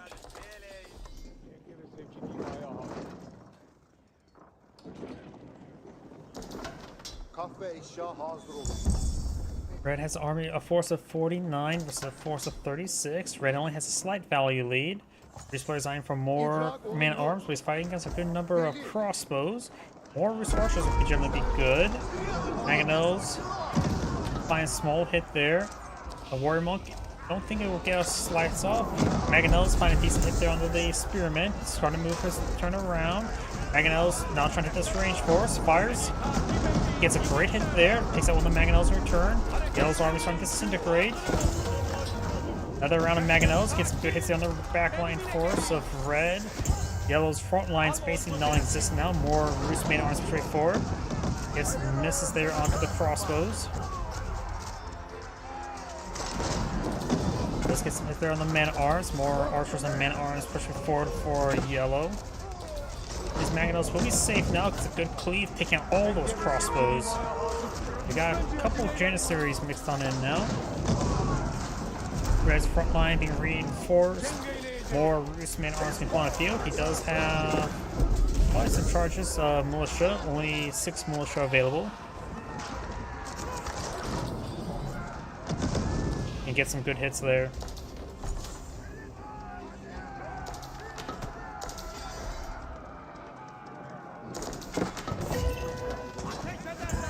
Another Vizier is now available.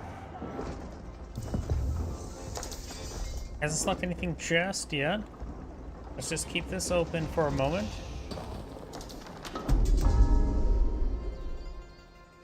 And he goes for, oh, the Imams, Field Works. As we'll give him 2 free Imams, as well as a bit of AoE heal. Warrior Monk receiving some hits there. Yellow has claimed 4 relics.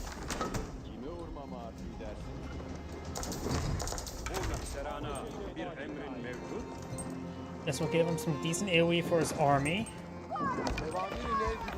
But he didn't really need it all too much.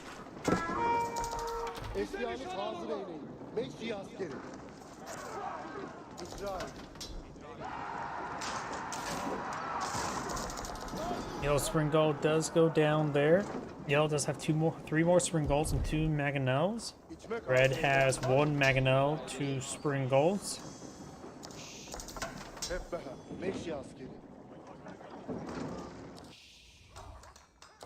He also has to take time to clean up board. He probably has max out trade bounties. Trade bounties up to 500.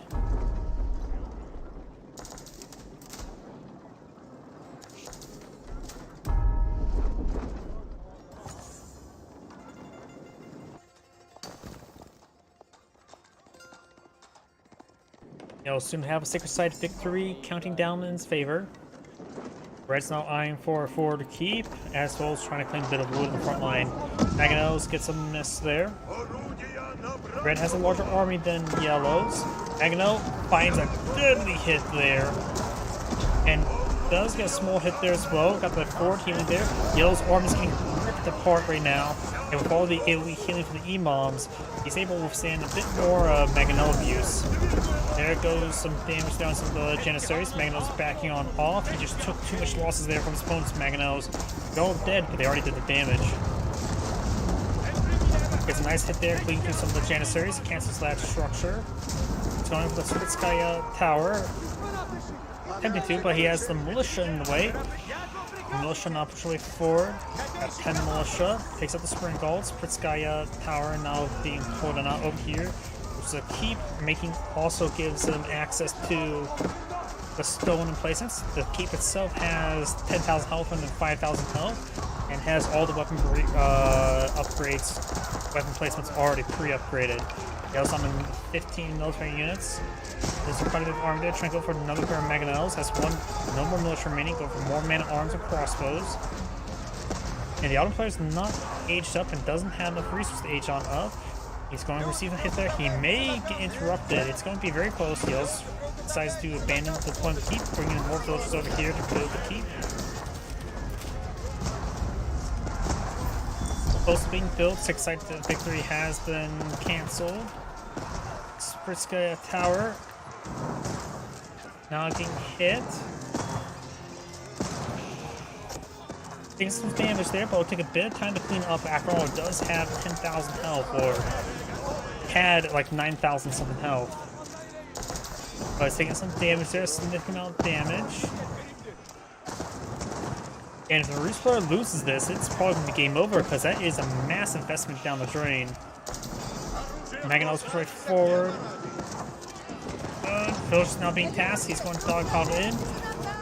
All he needs to do is just finish it. And he does distract his opponent long enough, so he can build the keep. Now Village to get inside the keep there. There's the age up now. The keep's now set ablaze, has all the weapons placement, barring boiling oil. That's not a weapon placement. Keep itself is now taking some damage there, repairing it up. Does draw some fire there, gets inside the keep once again. Around the Roost player gets more reinforced there. Mangonels firing uncontested, getting some great hits in the Janissaries. The keep still has. Getting repaired on up. We'll lose some villagers here. Trying to prep the keep a bit more. Keep has 600 health once again. Man-at-arms getting some great damage here. Yellow's army get army redeployed. Does only 2 villagers. Does lose. Trying to prep the keep now. Those villagers are now dead, and does lose the tower. However, does have the next age up. Additionally, Red's army is being cleaned up, being streamed in across the field. Yellow's army is starting to get a good foothold there. Large amount of Red's force here is getting quite whittled down. Has a good number of siege weapons here. 2 mangonels. Riders starting going down there. Crossbows starting to get overran. Does avoid that mangonel shot there. Yellow has hold stabilized, but did lose a good number of villagers.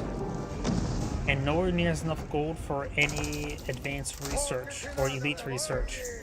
You could task some villagers there to start repairing it up. He does have some idle units over here, which he does need to start rallying forward. Red did spend quite a bit of resources on there, but has almost enough to age up. I need to pull out more units now, because another keeping has been pulled out there. Man-at-arms do get cleaned up. Yellow's going to seize this gold deposit. Red is currently seizing this gold deposit. There's a small one over here that could be claimed next to some stone.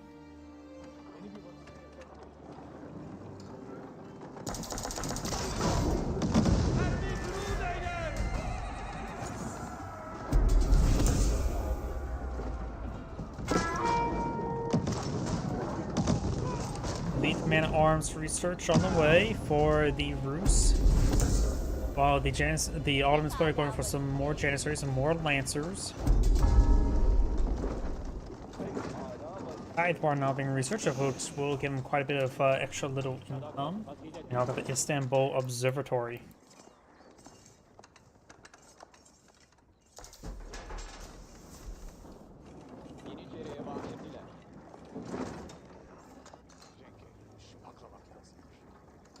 Like a site now has been decaptured. Yellow still has one way up here. More fortified palisade walls now going on up. Yellow has 3 mangonels, 1 springald, and a bombard now. Wooden fortress going on up.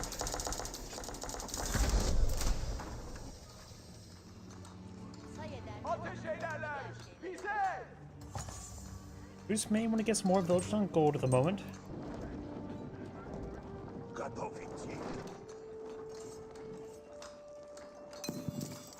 Now Red is almost, yeah, it's got a good amount of gold there. Only has a couple thousand remaining. Magnos, one does go down there. Taking some splash damage.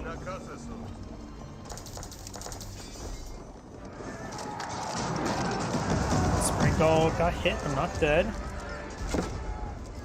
Sorry, push way forward, force back this army. He does have some Imams here, or at least one Imam to get some massive AoE healing.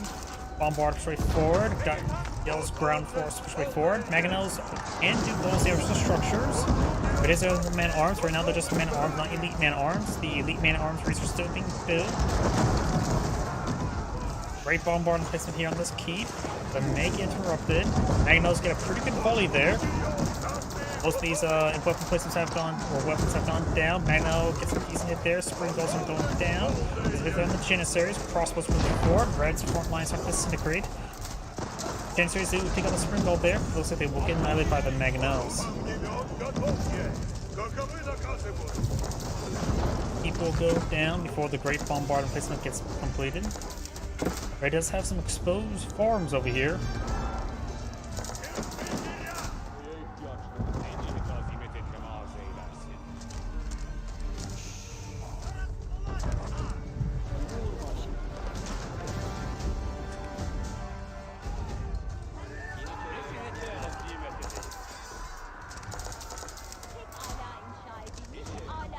Red's now going for some chemistry.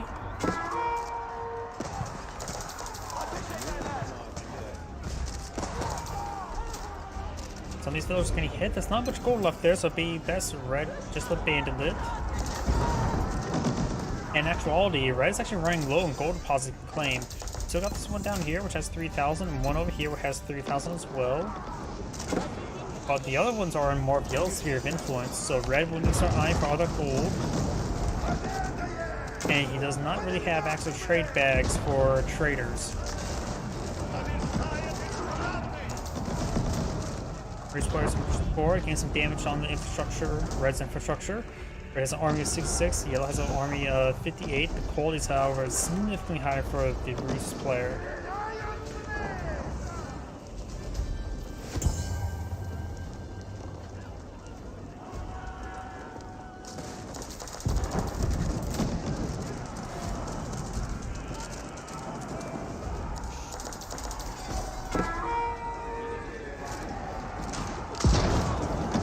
Got a great volley there.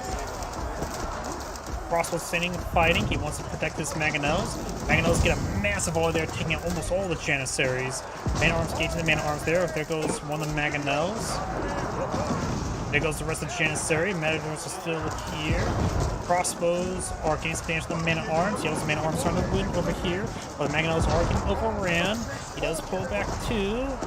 Who stays alive for now. Finds a volley there. Takes on another group of Janissaries. Nice to get picked on off. Matter's charging way forward. Janissaries charging way forward as well. Those Roost main arms will cleave through them. Other player that has 19 military units, having trouble remaxing, has plenty of gold, food, and wood. Needs more production structures.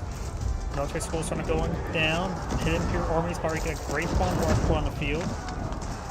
And arms starting to be engaged, but there's a good number of Mangonels here.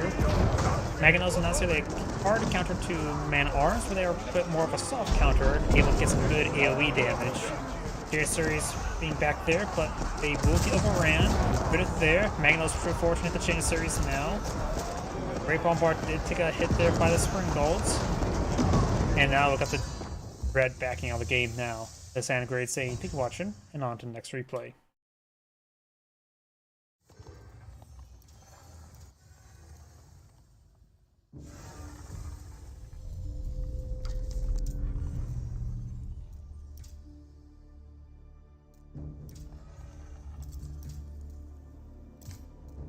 That one. That's the one I just did. 26 minutes, we can do that one.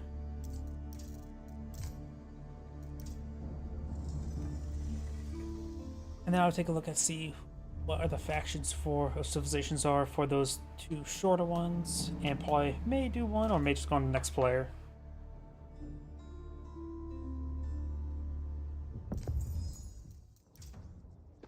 Greetings everyone, and Great here with another Age of Empires 4 replay. Spawn on the south side as the Magenta Byzantines with O, lowercase o.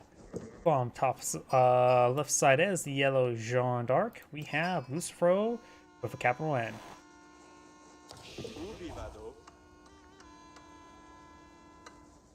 When it comes to mercenaries on this map, we do have Sipahi and mercenary crossbows. And over here we do have Musafati warriors and camel archers. Against Jeanne d'Arc, camel archers may not be half bad. And maybe also some mercenary crossbows.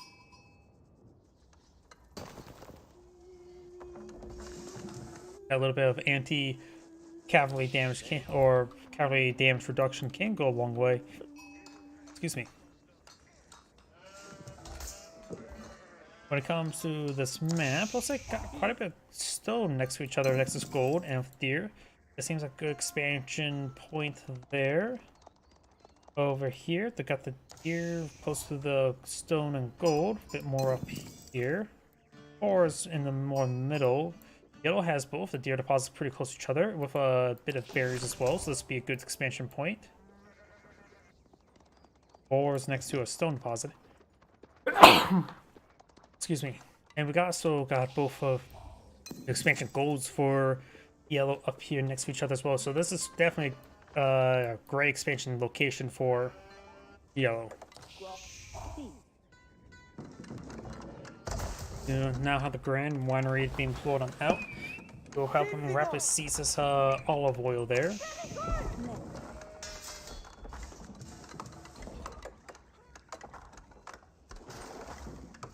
Sister now stays not in a great position there. Sure, help him collect a little bit of this wood, but pulling it right over here would help him collect the berry bushes, the stone, and some wood.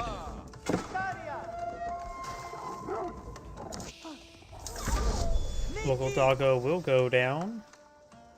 School will cavalry course to pull it on the field, which of course allow him to pull out some Royal Knights quite quickly. Got a number of aqueducts now being pulled on out, as well as another cistern.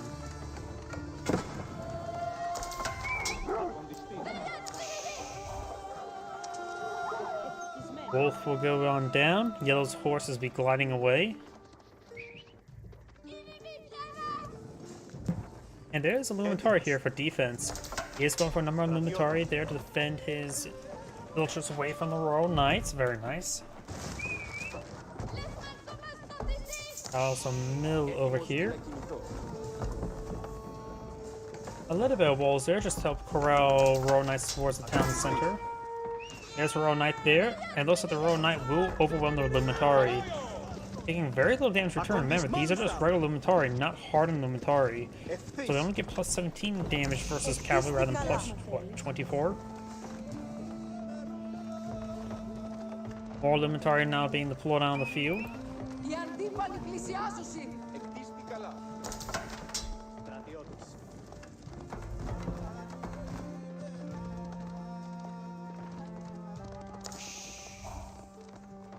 Hardened Luminari research now on the way. Very nice.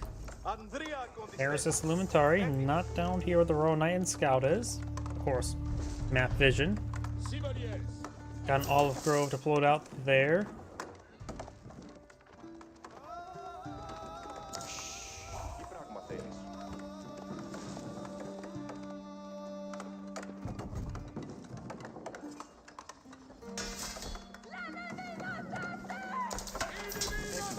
More olive groves going on up. Another Royal Knight there. Got these horses are just moving around. Looks like the Byzantine players I just sort of camp in. Does not have a mercenary house just yet. Against Royal Knights, what he should go for. Maybe a good idea to go for the central mercenaries. Because another unit that's common to go along with Royal Knights are archers, and javelin throwers will provide some good fire support against archers, while still being able to do a little bit of damage versus Royal Knights. Royal Knights push my way forward. Do not have an outpost here, but upgrade arrow slit. Right now, he's just going to be stockpiling olive oil. He may be on to go straight to Age 4 and then go mass siege weapon mercenaries.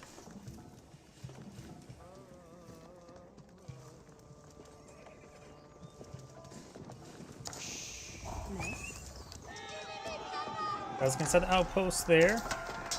He has 3 Luminari there. They don't get spear brace. In fact, they get received spear charges there. So, relatively poor positioning there. Luminari getting ripped apart. I don't think a single Royal Knight's gone down. Got the Holy Wrath there. Jeanne d'Arc did go for the Swordsman line. And one of the Royal Knights do go down. He did lose 2 Royal Knights, which made the kill count even out, because Royal Knights are expensive. It may not look like good defense there by the Byzantine player, but it was actually a good defense. He actually inflicted more damage than he received. Though Luminari only counts as 980 here rather than the full 90, so it's slightly bugged. And now we do have the Western Mercenary contract. We'll have access to longbows, then to lance connects, and then eventually Streltsy. Longbow, of course, nice to have, but I don't think they will be a absolute great option at this moment. Jeanne d'Arc's now eyeing for some chivalry. And now we do have, looks like a round of longbow being pulled on out.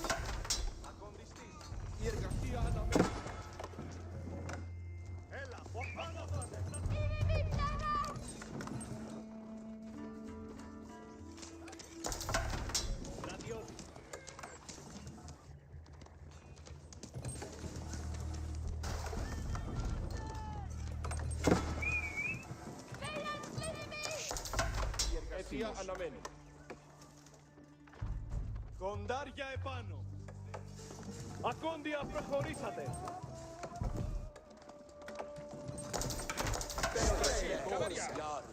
Got a number of longbowmen pulled on the field. Εκτίστηκα καλά θέλεις.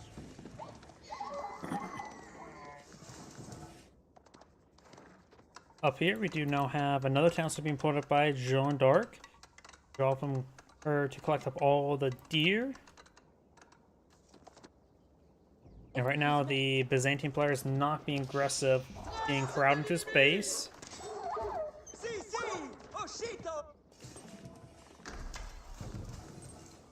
No fortified outpost. So he is getting enough food and gold ready to get the next age up relatively soon.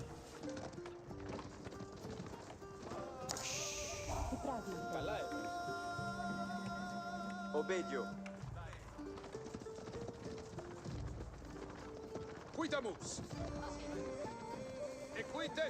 Got a number of Luminari here, so these Royal Knights won't be able to do too much.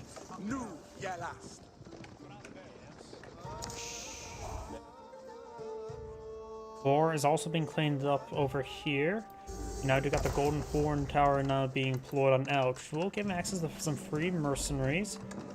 On level 2 cisterns so far on the field as well. Jeanne d'Arc is a little bit far away from aging on up. Right now, the Byzantine player could try to eye for some cataphracts at the moment, which should be very effective against his opponent's current composition.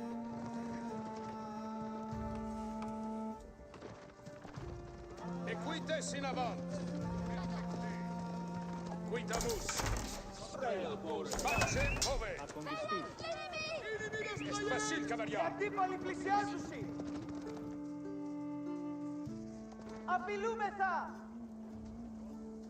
Secund mondement. Comme mondes. Ο εχθρός. Ocest. And now we do have the Golden Horn Tower complete. First round of longbowmen now being deployed on out.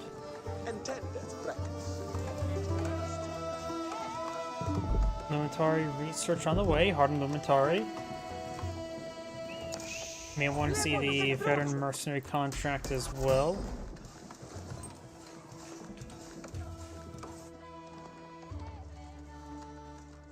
Equites in avant. Quitamus. Vecchis hack. Du hestes. Est facile cavalier. Αυτή η δομή να με επιζήσει. Handful of palisade walls being blown out there. A veteran mercenary contract on the way. Let's get just eyeing for Longbowmen and the Matari as this build order. We do got the guild hall not being pulled out by the Jean d'Arc. And no Limitarian over this region, so some of these villagers may go down. He does not have textiles at the moment. Villagers being chased down. One villager does go down. Didn't activate the spear ability. It would have given +2 armor, which could allow them to take a hit, potentially. I'm not sure the exact math. Villagers are now activating the spear ability. But now they're getting ripped apart. Oh boy, he's losing so many villagers. Ooh, that was 9 villagers that went down there. That is a good number of villagers. He's now down to 35 versus 52. His forces were just not in position and he got ripped apart.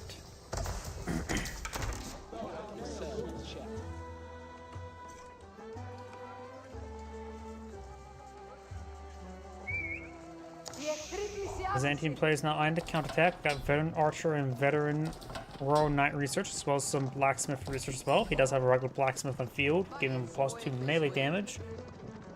And of course, got now a bit of range damage being pulled out by Jean d'Arc as well. Has range armor.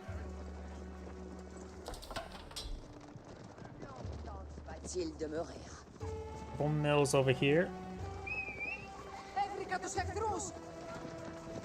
Starting to make his a counter attack.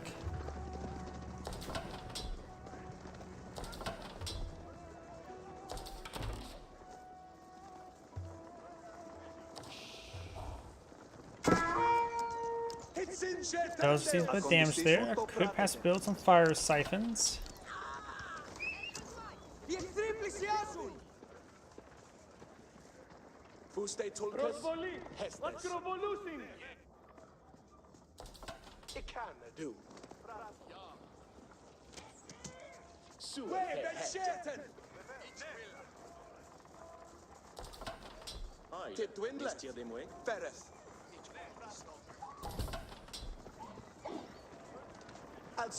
Yes.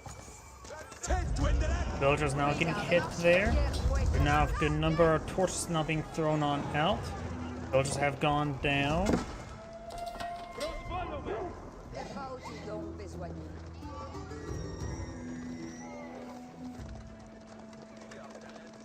Guild hall or another barracks now being floored on out.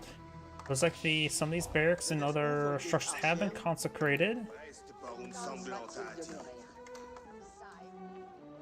Not sure. Oh, there's Jean d'Arc. Jean d'Arc has no more charges of consecrated at the moment.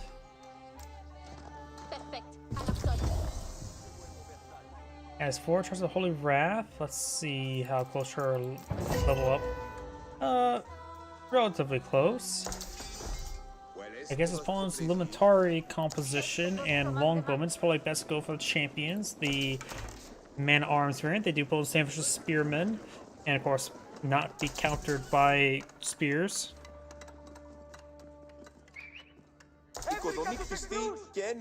Area is now being cleaned up here. Very nice. And give him a bit of olive oil as well. Excuse me, another round of Longbowmen. Guys going for some lands connects. I wonder if that's from Mercenary House from the Golden Tower. It is from the Golden Tower.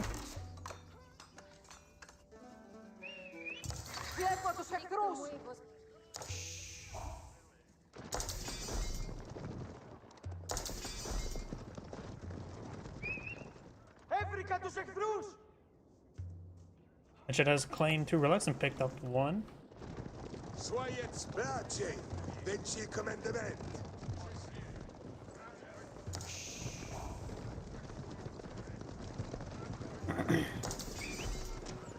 Spearman does take some damage there. No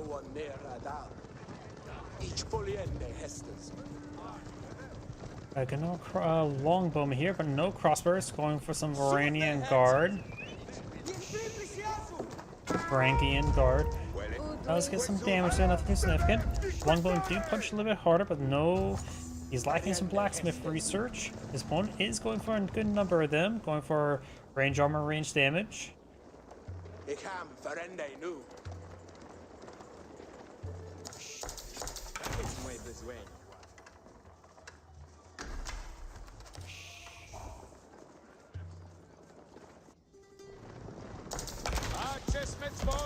Nous allons! Retrayez vos appuis. Compagnon, ayez bien cœur. L'heure est... Have a decent force there. While eyeing for a counterattack relatively soon, or attack.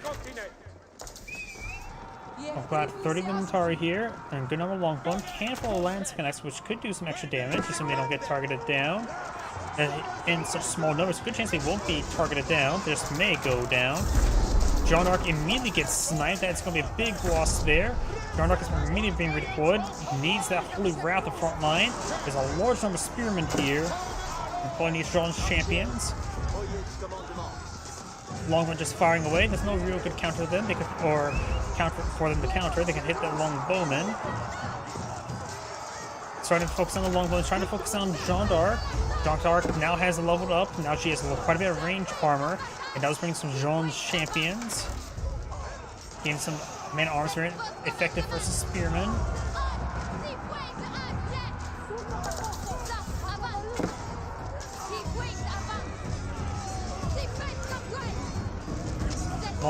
Some of the knights are starting going down there. We do have Jeanne d'Arc seeing quite a bit of damage.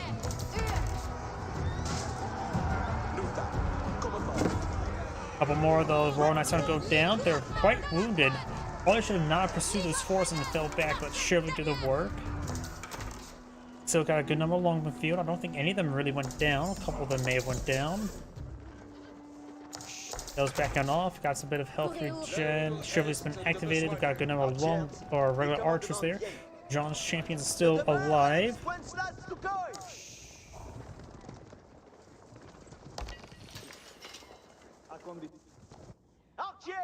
Relic now being obtained over here.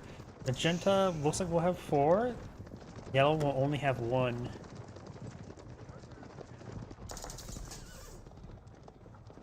This monk is trying to claim the relic. He could try Woolalope. I don't think it's going to be successful. Yeah, it won't be successful. Nowhere you're close. But it's worth a shot because he's going to be dead either way. Now got the mill being pulled out here to claim some food. Not many French farms right now. Now there's a good number of French farms being pulled on the field.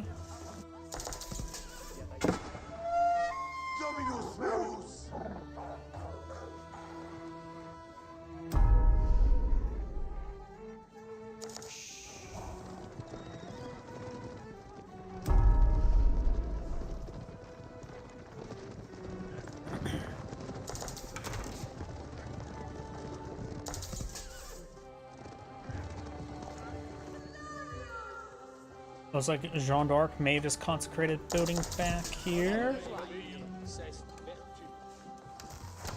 Listen, none of the archer ranges have been consecrated, just the various barracks and stables. Guildhall, let's see. Guildhall has quite a bit of food stored up. In fact, if she were to withdraw it now, she should be able to age up. And maybe a good idea to age up now. Two possibilities, of course, is the Red Palace. There's an excellent defensive placement. Could push forward to really lock down this sacred site. Or the other one is the Royal Gun Institute? Guns? I forget what exactly it's called. You rarely ever see it. Can give you access to Royal Cannon. And royal variants of your various siege weapons, which is unlikely because it's already an expensive investment to go for one. You know, squeezing a little bit extra power doesn't really make it too big of a difference.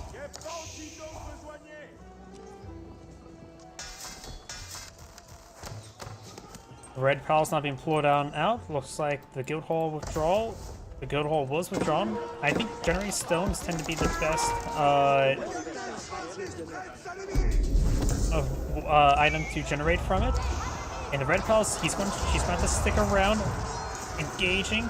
Jean d'Arc still has plenty of health himself. Royal Knight's going to get hit hard by the Limitari.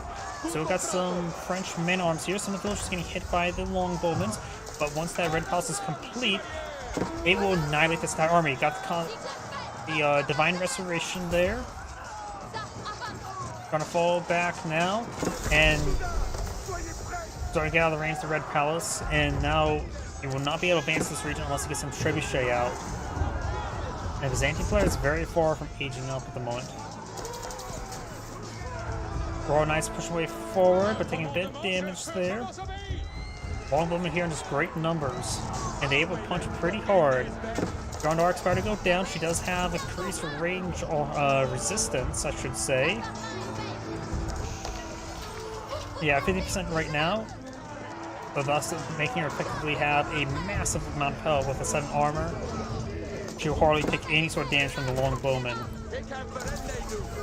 And Jean's champions have been pulled on the field, which will do golden save for the spearmen. If he continues building the Limitari, maybe a good idea to actually build Jean's champions.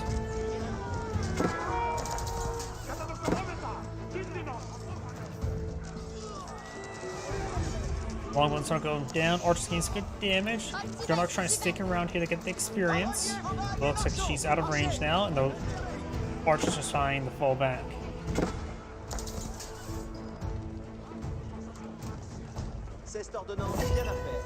She's pretty close to leveling up as well. Let's see, generally it's a good idea to go for the free cannon. However, if he goes heavily more spearmen, it may be a good idea to go for the more Jean's champions. He's trying to mix in some more, redeploy some spearmen there, but he's not heavily going towards it, so it's probably better to go for the free cannon. It also makes Jean d'Arc really good versus structures. I honestly don't know how her capability are if she goes for the more champion side.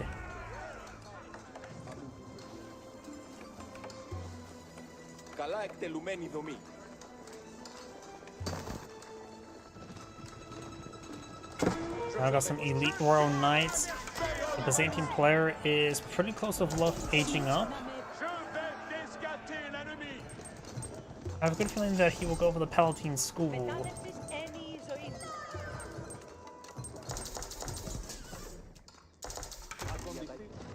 Palatine School now being pulled in the field, which gave them a 3% chance to get additional unit when building one of the unique units.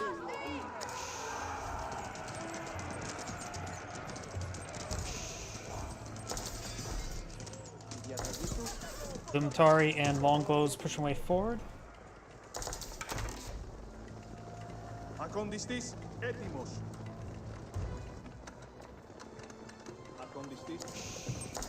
Right now, Magenta's Army 58 versus Army 61. The quality is hard to tell since the oil-based units do not add up to it, but that's 40 times 90.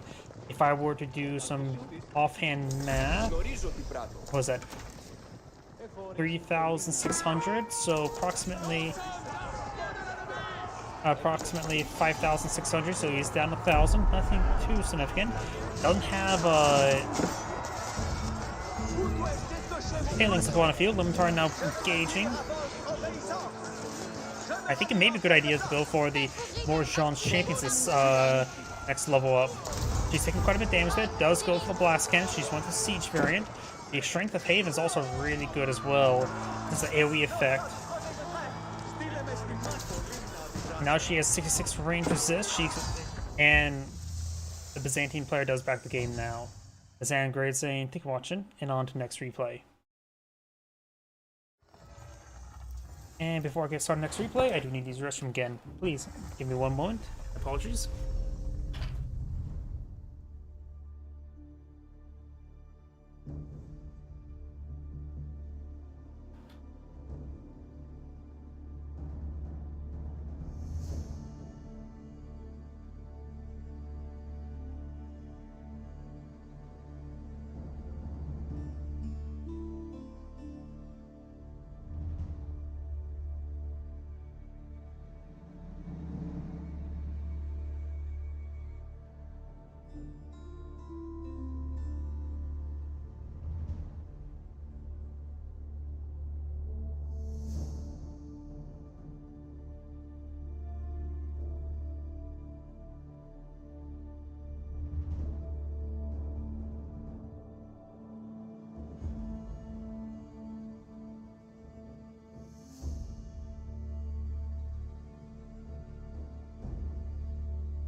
My apologies.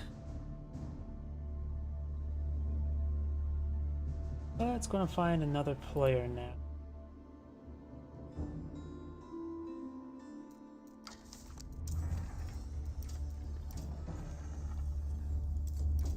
Got some replays here, very good. 21 minutes, a little bit short. Too short. Even shorter. Still too short. Too short. Ah, here we go. 35 minutes.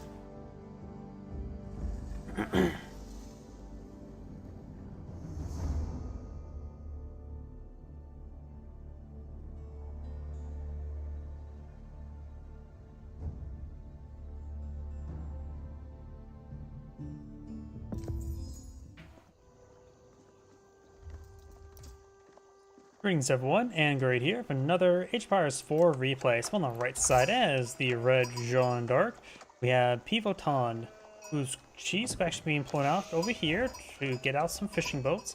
On the left side as the blue Mongols, we have War TX. So we got Doc now being pulled on out, and she will go straight to a house and start fishing. The Mongol player is not trying to play any docks, does get an OVO on the field. The Khan is patrolling around, does get some sheeple. Got some sheep being set on home as well. And now do got a spearman rush for the Mongols. Do have a barracks not being pulled on the field. And this will give Jeanne d'Arc quite a bit of experience. She may actually get level 2 before advancing the next age. She's making her way there. Jeanne d'Arc's are seeing quite a bit of damage. She has no armor in this age, and she's being plucked around. It looks like she's actually collecting up that sheep that was at the dock. Looks like some of the sheep are being stabbed. That sheep got stabbed to death. Apparently, there's a bit of experience gain for killing off sheep as well. And the Khan will be driven off. We may just want to send those 4 sheep back at home. Jeanne d'Arc is receiving some health regen here. Scouting Falcon. The Scouting Falcon but gave a +0. Huh. Now I've got some spearmen being pulled on out. More spearmen over here. Jeanne d'Arc's at half level. And spearmen's gonna be stabbing some of the sheep.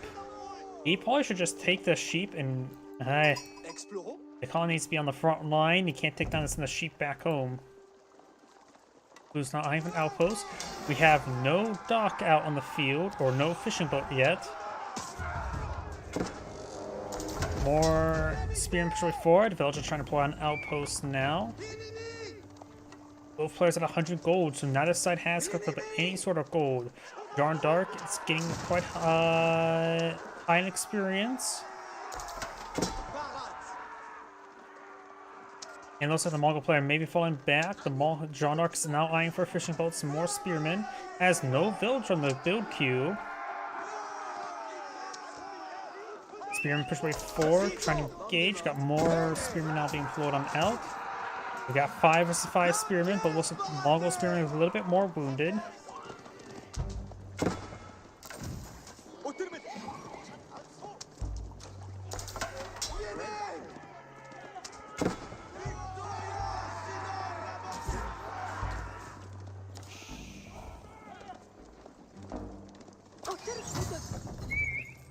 And looks like the speed arrow has now been activated there. We've got 7 spearmen versus 6. The Mongols outnumbered. We've got an outpost team being pulled on field. The other side has picked up a single septum of coin. So, both players are still pretty far aging up. Plus, the Mongol players now getting some gold now. Jeanne d'Arc right now has no villagers on gold at the moment. Now we've got 8 spearmen here, trying to go from outpost. Jeanne d'Arc trying to build. Spearmen now engaging. We've got 9 spearmen versus 8 spearmen.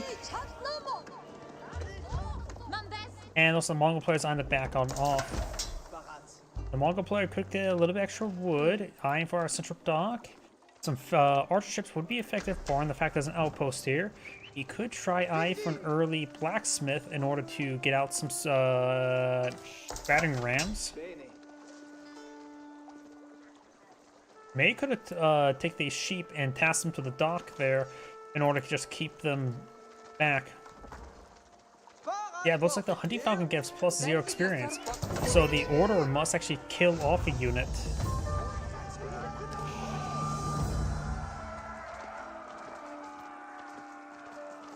And she is now leveled up before getting the next age. And we do now have Jeanne d'Arc going for the swordsman line. Maven actually better go for the archer line at the moment. Starting to torch down the Mongol dock. Scout gains bonus damage on the con. Spearman engaging the scout. Spear now engaging Spearman. Jeanne d'Arc right now is a heavy infantry unit, so she is going to be very effective. Also, Holy Wrath will annihilate these formations. Does get some good hits there. Does use the speed arrow. If he's about to age up the silver tree. You can get out a quick archer ship. Archer ship will be very effective. He needs a little bit. Actually, no, he does have enough food. We do have now a fire ship being put on the field, which is quicker. And could easily explode this formation. A little bit spread out. Here comes the fire ship. Annihilating good formation spearman there. No hardened spearman research, so you may want to go for, there's hardened spearman now. And an arrow slit research somewhere. Is that naval arrow slit? No, it's not a naval arrow slit. It is a outpost somewhere for the Mongols. More hits there onto this dock. I don't know what the villager was nearby. There's a villager. Ah, there's an outpost there. And that's one being upgraded with the arrow slit. Dock is alive. Only the scouts hitting the villager, so the villager could start repairing the dock. School cavalry now being deployed and out by Jeanne d'Arc. And most of those spearmen are now almost dead. Could turn around and deal with all the spearmen, but they're severely wounded. Now we've got an archer ship here providing some shore bombardment. Archer ship can't, well, could potentially advance forward to hit this outpost. And now eyeing for some, oh, had fishing boats queued up, not going for fishing boat. Mongol right now does have a bit of stone in reserve. Spearman falling on back with very little health. Is it worth trying to keep them alive to the next age in order to get them healed up? Probably not. So they should probably just be stuck around for siege engineers. That's about it. Because he can leave the spearmen lying around doing nothing, because since he does have no need for housing, he can keep them at somewhere and use them later. Sending them to their death is not going to be very useful. Got a Springald ship here to provide some fire support. You may be eyeing for an arrow slit here. Arrow slits would... Oh, no, not enough stone. Arrow slit will help them engage these ships. Hardened Spearman reach for Jeanne d'Arc. Going for a dock over here. This would be a great engagement here for the Spearman once he spots it, but he probably doesn't spot it just yet. Fire ship now being deployed on the field. Maybe trying to hit the outpost? I don't know if he can hit the outpost. He could hit the outpost. The outpost is set ablaze. And Jeanne d'Arc was the initial villager to build all this stuff, but she cannot repair anything when she leveled up. So it looks like this outpost will be burnt down. We've got the arrow slit here, getting some good damage. There is a fishing boat there for repairs. I've got another archer ship as well. And there goes the outpost. Dunk could go sent back to get repairs. Now let's start to push the way forward, trying to engage. Fire ship and making some advance. Got a fire ship here as well. Each player has one of each ship. Or in the Mongols having a lack of a fishing ship. And the fire ship will connect here. He got the fire ship there. The Mongol player was not really paying attention there. Villager has not, only partially paired up this dock, and now going for another fire ship to engage the spearman likely. And it looks like the archer ship may go down here. It is getting repaired by a villager, and this archer ship is falling back. There's a good like a fire ship there taking out all the spearmen. Comme Mondes. Oh yes, let's commandement. Wood technology there, no economic research here. And there's a fire ship there. Does take up the archer ship there and got quite a bit of experience there for Jeanne d'Arc. 24 experience is quite a bit. And now the dock is set ablaze, going for a Springald ship here. And looks like this dock was torched down by those wounded spearmen. Got a number of archers here.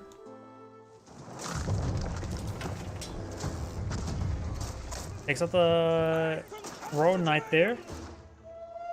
Dock not being deployed on out over here. School of Cav, of course, has been consecrated. Has the barracks? Yeah, the barracks has. Fire ship now deployed on out.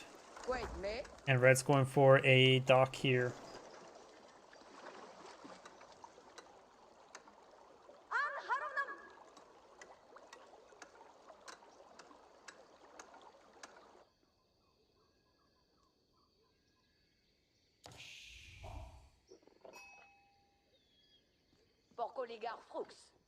Looks like Jeanne d'Arc's going around killing some local doggos. A monster. The spearman is so wounded. And now got some traders not being pulled on the field. Traders not getting hit. He does have the silver tree as his first landmark.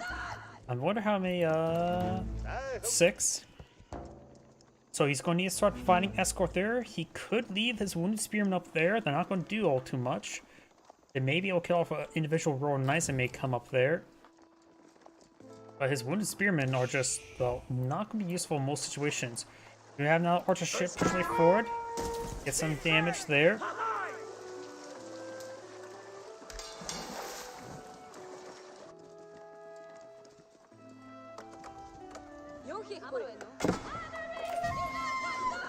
Boar now being engaged. And Pumbaa will go down. She may be halfway leveling up. Oh, she's almost ready to level up. And also going for either Jeanne's Riders or Jeanne's Champions wouldn't be half bad. Jeanne's Riders allow her to do bonus versus crossbows, which are not available to the next age. While Jeanne's Champions will of course do bonus damage to Spearmen, and being heavy melee, they will be, overall Jeanne's Champions will be better in this age than Jeanne's Riders.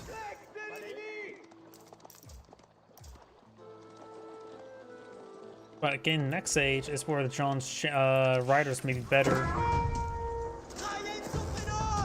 Dock does go up there. Fire ships are moved to engage a single Springald. That one did not properly engage. It does go down there. Of course, fire ships can be a little bit buggy sometimes.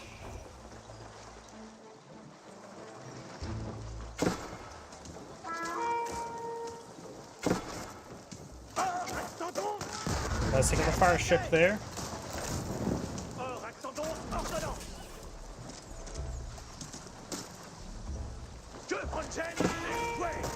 Fire ship does go down there. Fire ship does connect on the Springald ship.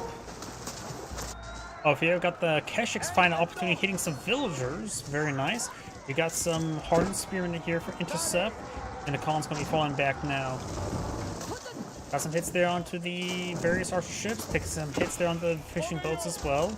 And now got the Royal Knights trying to gauge the archer ships, which is not a good idea. Keshiks and Khan moving all around. Now seeing more of a Keshik transition, it may be a good idea to go for Jeanne's Riders since the chance of fighting against crossbows next age is very likely.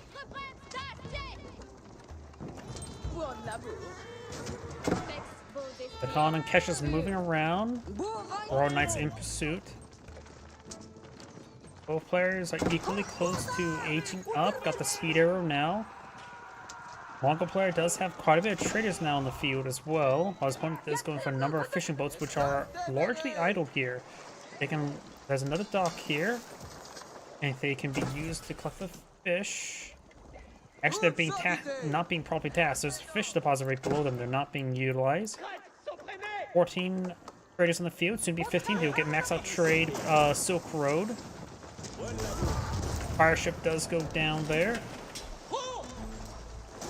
Gain space there on the fire ships as well. Does have naval arrow slits there. And these guys just need a little bit of health regen, so sticking around the dock to get some health regen could be useful. Now got another spring gold ship there, and now finally eyeing for some actual fishing boats.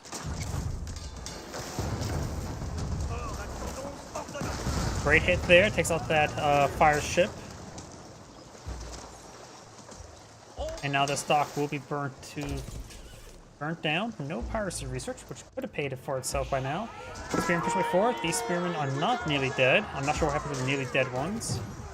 Darnark does use Holy Wrath there. Keshik's getting some good hits. Does take out one of the spearmen there. All the spearmen now down. Darnark has now leveled up to champions. I think riders at this point in time would be better. There's Jean's champions.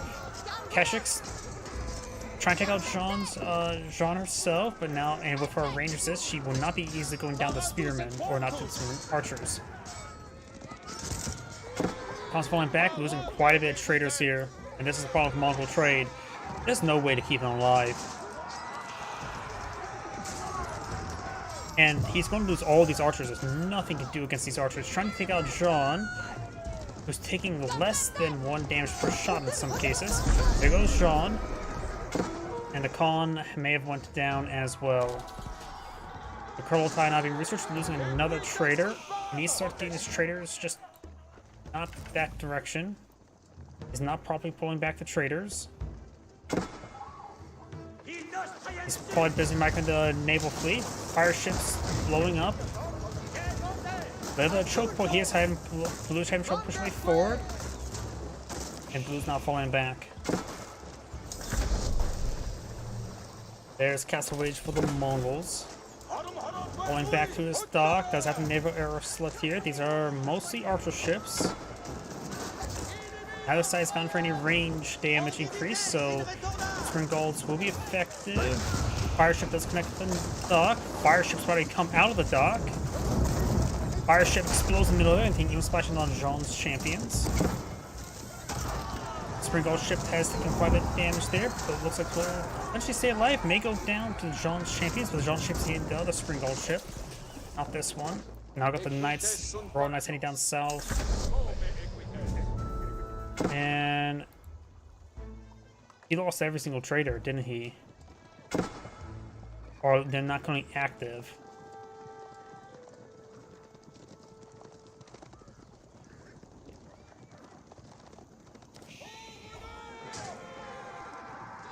Good number of traders will be going down. Got some veteran Keshiks now engaged in the Royal Knights. They do offer the same damage, they do have less health, more attack speed and health on swipe.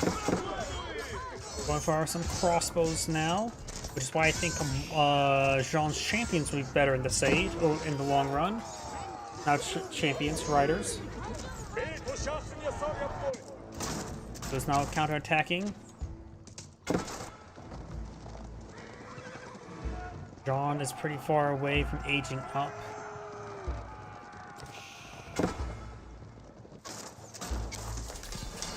Dock has been set ablaze and does explode the dock before the fire ship comes out. The Mongols don't push way forward.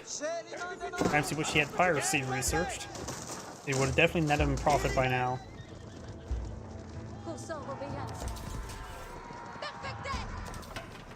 Jean right now has 5/5 armor and a large amount of health. No blacksmith fields to get out the free melee damage upgrade. Providing some short bombardment there. Starting to hit this very southern infrastructure. Looks like the dock has been consecrated. However, it does reduce the food costs of the various ships.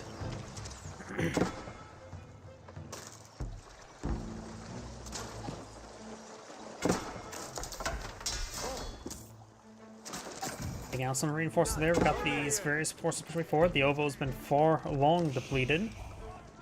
Got a number of pastures here. Only not enough pastures at the moment, however.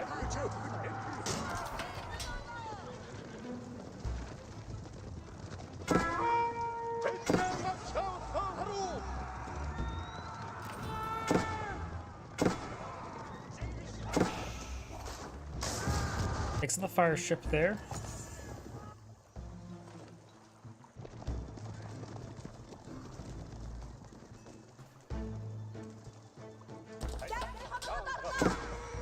And that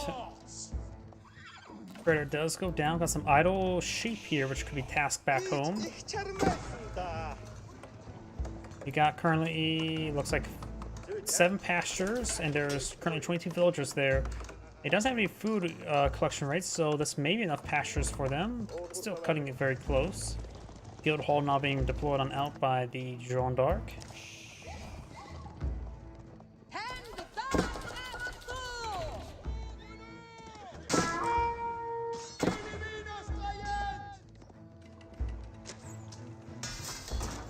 Quite a bit of damage here. Fishing boats are idle. Barracks have been set ablaze. You can just let that burn down.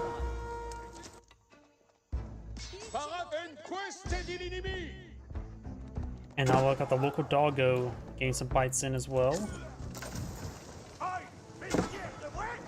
Let's get a good volley there. The archer ship needs to retask, and he will connect, exploding the ships. He gave some Jeanne d'Arc some good experience. We got a good number of Keshiks. We got the veteran archer, veteran royal knight, and veteran spearman research on the way.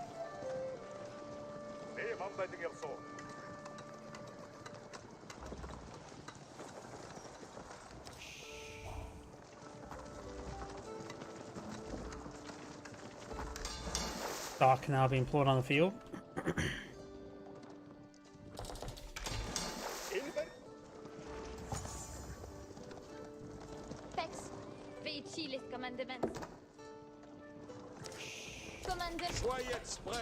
Compagnon, marchette derrière.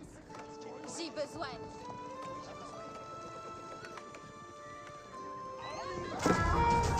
Royal Knight does go down there. Keshiks are charging way forward. Red is just walking her army into this area. Does use Holy Wrath. Divine Restoration's on cooldown. Crossbows engaging Jeanne d'Arc along with the archers. Got a couple spearmen here, now trying to focus on Jeanne d'Arc. Jeanne d'Arc will go down there, and now the rest of the army will be being done up. Jeanne d'Arc has been redeployed. And Blue will kill off this army there. Villagers now move around hunting something. I'm not so sure what they're doing. They're hunting this sheep carcass somehow. And the rest of these forces not being cleaned up, just leaving Jean's champions last. Couple fire ships there. Fire ships are not very good against walls. Yeah, they're reasonable against walls. But still, 3 fire ships take down 1 wall, definitely not cost effective. And now a big line of palisade walls going up. Got the Keshiks, however, not pushing way forward. There's only 1 primary town center. This wood deposit has been completely cleaned on up. Archers pushed forward. That was a pretty good Holy Wrath there. These forces are all very wounded. Keshiks now rotating over here. Jeanne d'Arc needs to get out some more spearmen. Going for some artilleers now. Silvertree has 21 traders at the moment.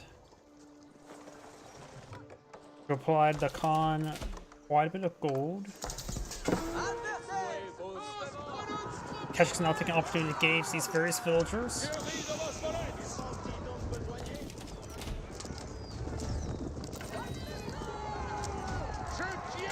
Try and find these villagers over here. Does get some good damage. No textiles researched.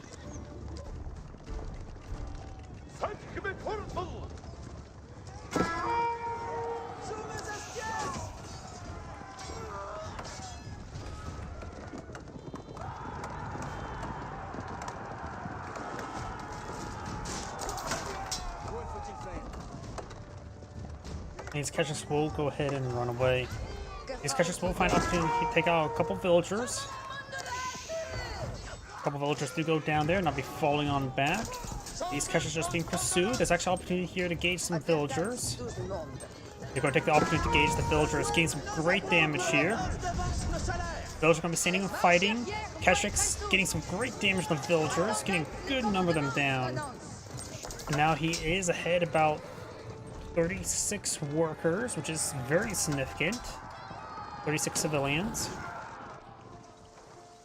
And good number of those civilians are fishing boats, which also have diminishing returns. Though also the fish here have been largely untouched, so it will provide quite a bit of fish in this region. Quite a bit of food. You're now the Kurultai not being pushed up north. I'm not sure. Just trying to follow his formation, setting up right there in a defensive position. And we do have a number of outposts here for the Yalm network for his traders. Fire ships still not cost effective versus palisade walls. We'll start burning something down. At least one set. Royal Knights and Jeanne d'Arc eyeing down south. We do have another OVO deployed out somewhere. Attendez les commandements. Je suis votre serveuse. Point de commande. Votre jetzt vos amours. Adjustments vos compagnons. Trying to push his way forward. These forces are trying to push his way back. That crossbow does go down. Does get his villagers inside the town center, but not enough room there for everything of them. Villagers are getting hit. No Textiles research. The Holy Wrath will do some significant damage to those villagers who are really stacked up. Does do 35 damage. Trying for another outpost here. Blue's counterattacking over here. Jeanne d'Arc herself is killing off a good number of villagers. Now the Holy Wrath there gains good villager kills. Blue's pushing way over here. No military up there. Ugh, Blue's losing a good number of villagers. His army's distracted out here by Red's army. More villagers going down. Got a handful of catches, but it's simply not enough. Over here, this Blue will win this fight. Can make his way down these villagers and kill them all. There's quite a bit of gold down there he could deny. More catches being reinforced, and now some more crossbows. Both sides just lost a large number of villagers. He's had over 100, now he has less than 100. He must have took out about 25 workers. Jeanne d'Arc does go down. Crossbow force being engaged by archers. Good number of villagers going down here. Crossbows engaging some villagers, getting some good hits. Got a number of Arbaletiers here, getting some more hits on these villagers. May want to switch up the. He's going to pursue those villagers. Crossbows engaging Arbaletiers. Arbaletiers could activate some passives to get a passive effect. Got a couple spearmen being brought on in. And a couple of catchers are starting to go down, trying to pursue these villagers. Got another counselor there. Jeanne d'Arc has been redeployed. Khan's right there. Khan will go down. Oof, both sides lost a good number of villagers. Where's the OVO? I'm trying to see the OVO. There's the OVO. Does have a prayer tent here. No research. Whistling Arrow improved, I believe, is an upgrade that a mandatory upgrade for the Mongols. It really does make a difference. 12 seconds for your arrows is very good. 12 seconds of 2-2 armor. Most of the conflicts don't last, or usually decided within the first 12 seconds. And that way you can make it go in more your favor.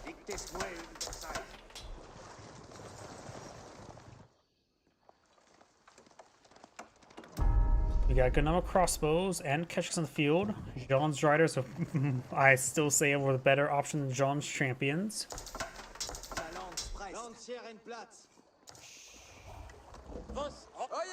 Fishing boats being retasked to the fish in the front.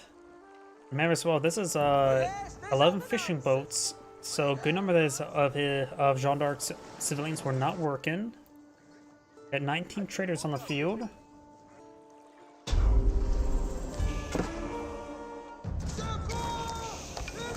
Getting some good damage there, and forced away once again. Kashix will have a Khan or a scout push way forward.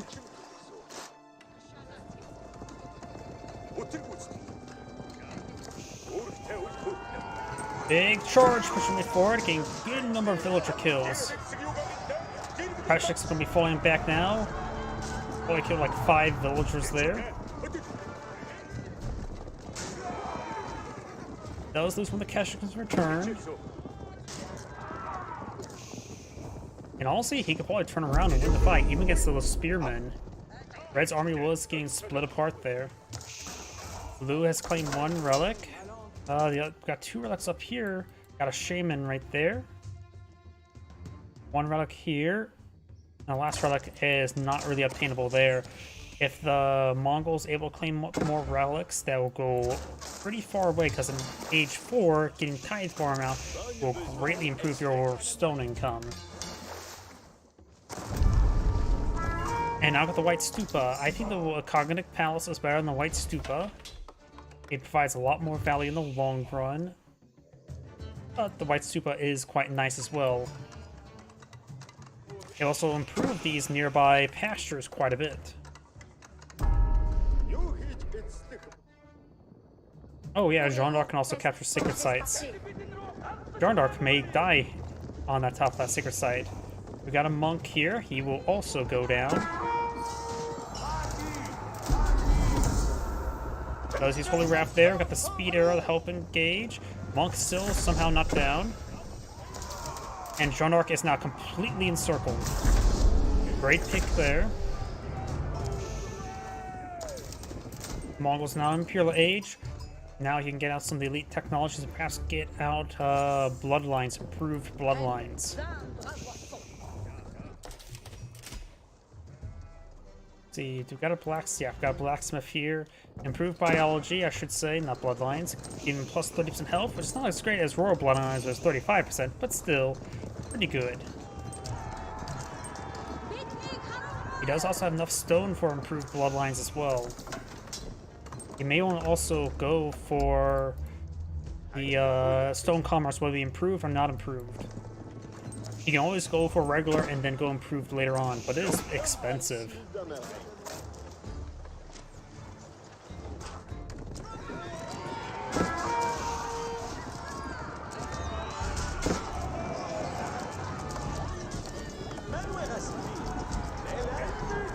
Ketchuk's now falling on back now. Up here, we got a good number of crossbows. No siege engineers, nor improved siege engineers. Red's army is now pushing up north, trying to gauge the crossbows.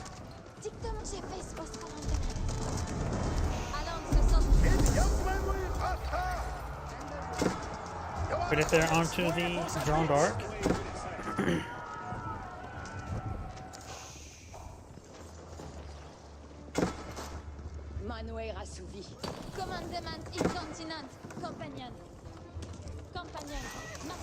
Quite a number of consecrated buildings in this area. Taking them out will cause permanent damage in one form or another. Holy Wrath was activated there, get some hits there onto the crossbows. Taking out some of these Royal Knights. The Ketchuk's pushing way forward. Jeanne d'Arc is nowhere near. Well, has plenty of gold to level up. Now got the blast cannon available.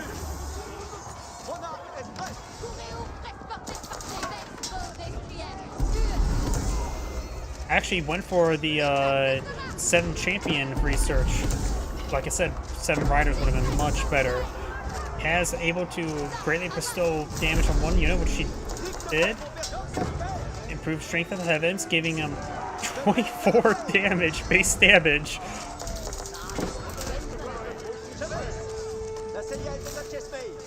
And the improved one does go down there. Mongols trying to push their way forward, overrunning some of this force.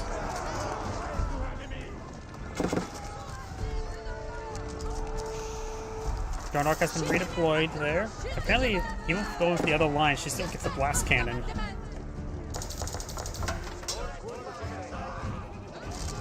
I wonder if she can inspire herself. Probably not.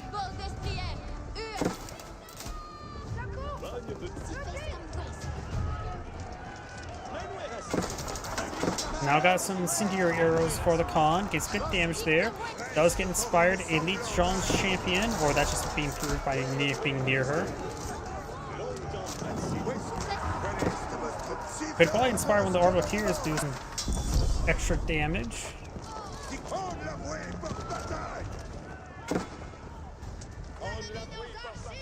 A number of fishing boats there, not doing much. Mongol players trying to push way forward, going for improved biology, giving him plus 30% increased health. on his forces.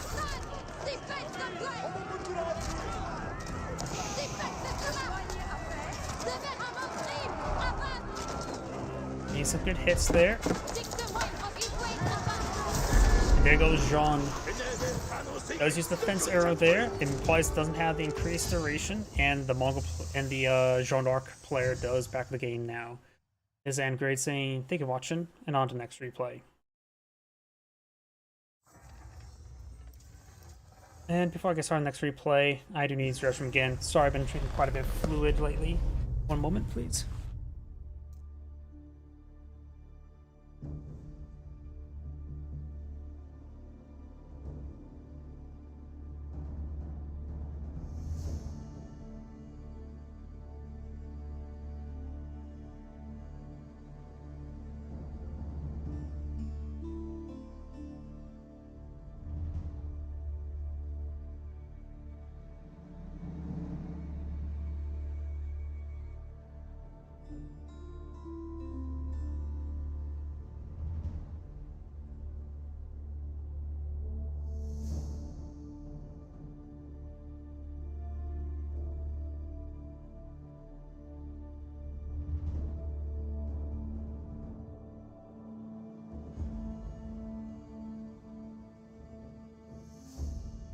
My apologies. Let's see now. Let's see, that was Canal. New one? Could do that one. Plus a little bit short. A little bit short. Too short. 21 minutes. 13 is too short. Got a couple custom here, but they're probably ones approved last week, so let's go ahead and do... Let's do this one. I haven't really cast much of the new civilizations today. There's enough people starting to revert back some of the older ones. Which I don't blame them. Older ones still not half bad.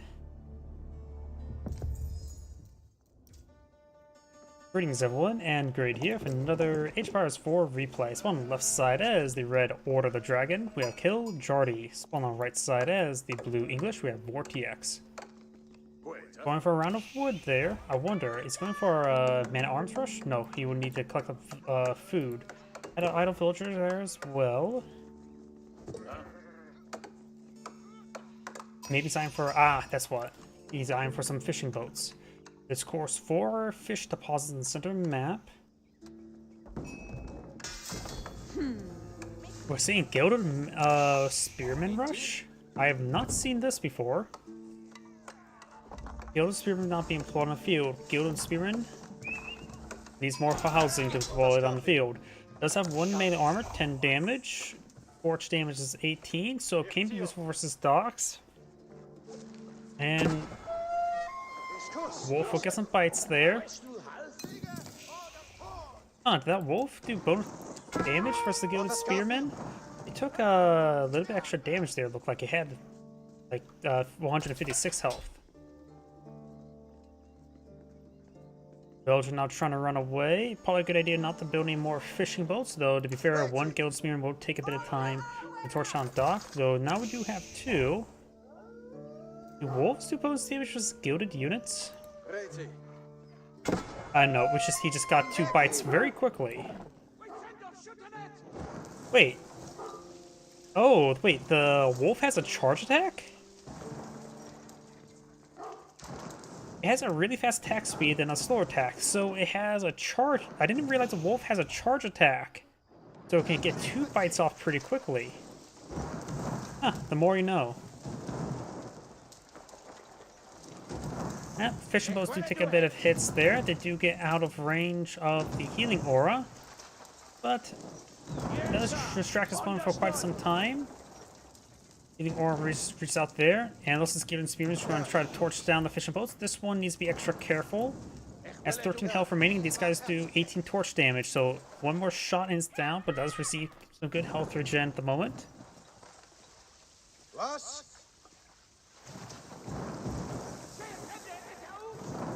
And this one will go down.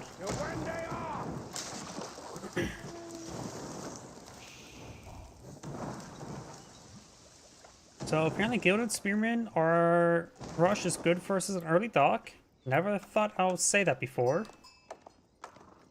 We do now look at the Council Hall being put on field, as well as the Menwork Palace. Menwork Palace does give him access to 3 unique research. Let's see. Golden Cuirassier gives his man-at-arms extra resistance to flow and health. The Lance Connects get bleeding attacks. Does not stack like poison arrows, but it does affect an area with a Lance Connects attack. And Siege Crossbow Bolts, which gives crossbowmen bonus damage versus siege weapons, which all see is very useless. If they want to make that thing more, if that upgrade more useful, they'll just say, it now does siege damage, which would actually probably make it a little bit overpowered for the structures. Maybe like a minus like 6 damage multiplier against buildings. I don't know. So one upgrade I would just say needs to be reworked. Also going on up, which is of course a ×2 archery range. Applying on some longbowmen to gauge the Gilded Spearmen are very necessary. Was?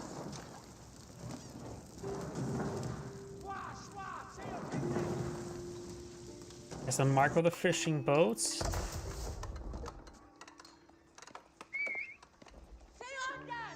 Gotta be really annoying, honestly, the micro the fishing boats like this.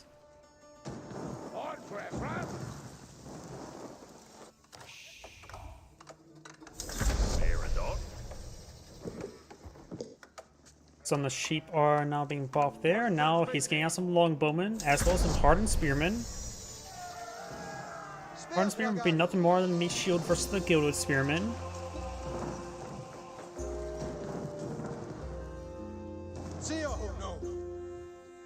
And this is probably adequate for us to engage the Gilded Spearmen. Longbones will do bonus damage here. The dock has not been set ablaze. The dock has been set ablaze, so a villager will need to come forward and get it repaired on up. Longbowman needs to keep his distance. You can always go for an archer ship here, which will provide good shore bombardment to protect his fishing boats, but it would be a bit expensive at this moment in time. Or saving 2 fishing boats. Villager's going to be repairing up the dock. It may be a good idea to go for a 3rd fishing boat, because it does have 3 slots, garrisonable slots. Gilded Spearman now receiving some fire from the wolf. And now we've got Gilded Man-at-Arms. Gilded early Man-at-Arms.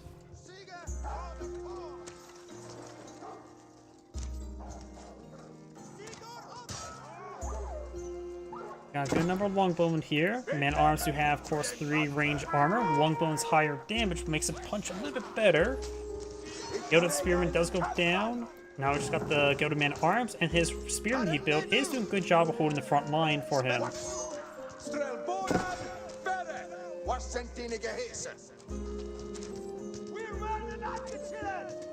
And great micro there by Blue.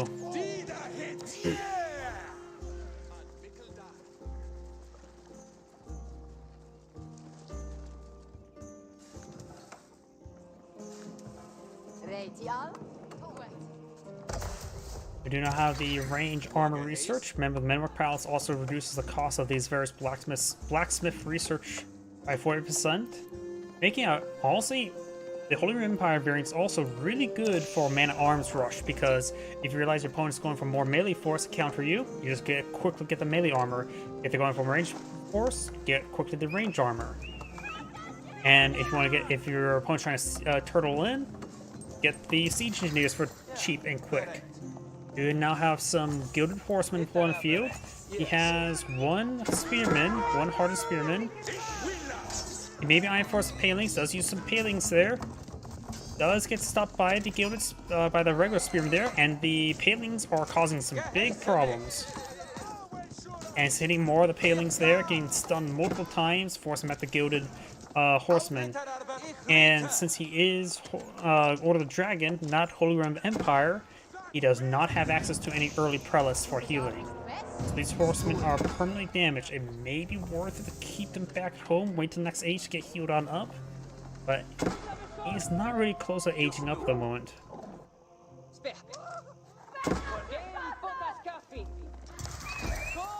Oh, and we got some longbowman hits there on these villagers. Very nice. Gilded Man-at-Arms will generally be very good at the situation, as well as more Gilded Horsemen. Does find some more forces over here. These Gilded Horsemen are severely wounded. And his Hardened Spear will see lethal hit there. And if one Blacksmith upgrade will be very useful, because right now his health is divisible by 15 perfectly. So going for more melee or range melee Blacksmith upgrades will be very useful in this situation.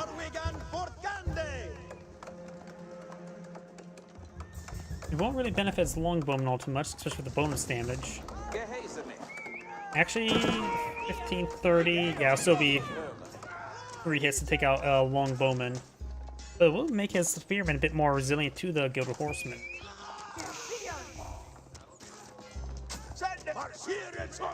Good amount of arms take quite a bit of abuse. We got quite a bit of Longbowmen here. A number of the forces are wounded, but alive. And none of these forces are wounded and alive. Going for an outpost here. The amount of villages in this region may better go for more than one outpost. Counselor does get some arrows there. And Blue's backing on off. He may want to go for some Siege Engineers. He, of course, does have Blacksmith. Got the range damage versus range armor.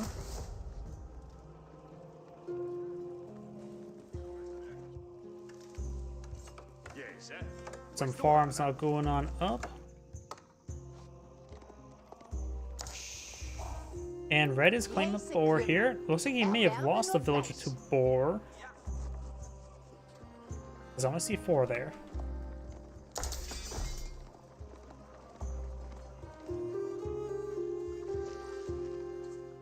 Villager, probably not a good idea to have him tasked on fishing on fish. Let the fishing boats do that. He can be tasked somewhere else. Do not wheelbarrow not being researched, and melee damage for Red.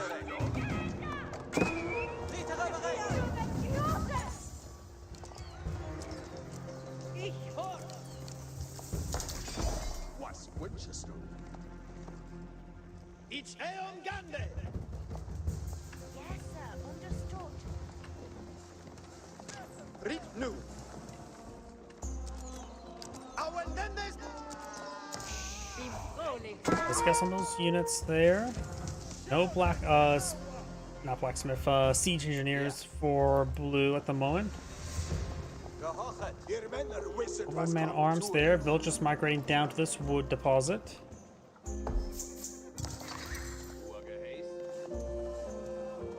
Blue, Order of the Dragon players lacking a bit of food income at the moment. Just primarily just collecting up Boar there. Going wide, collecting up that wood up there. Here could be possible. Boar's right here.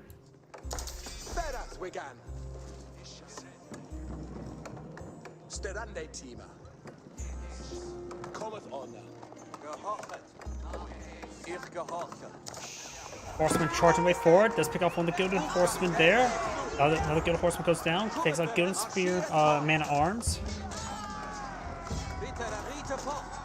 And looks like another Gilded Horseman goes on down. The Order of Dragon player is just not doing all too well.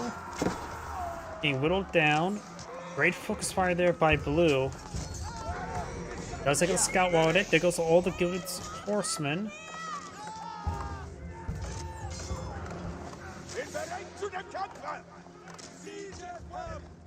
Man-at-Arms and Longbowmen do move around the same speed, so the Man-at-Arms will eventually catch up as they stop the fire shoot. But overall, great starters up there by Blue. You can let the Spearmen just stay behind to draw some attention from the Man-at-Arms.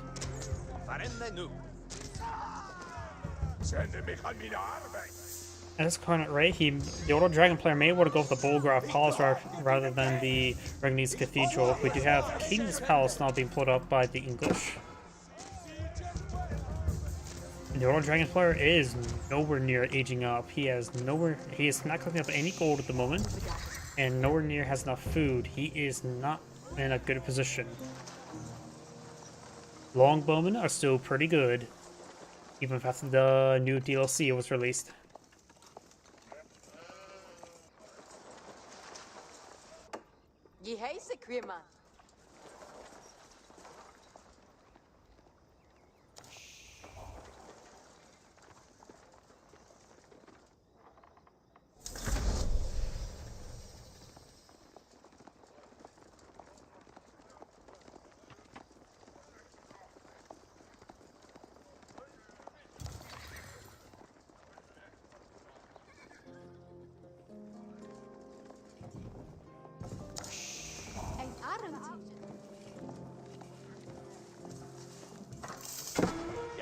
20? See they do work. Ritter are bereit. Gilded Horseman does see some fire there. Does spot the King's Palace. Got the veteran longbowman research. No veteran spearman research at the moment. And right now, he does need to get some more blacksmith research. And his longbowman with the 10 damage will help him really punch through man-at-arms and horseman armor. Ja, bereit. Ich ritte.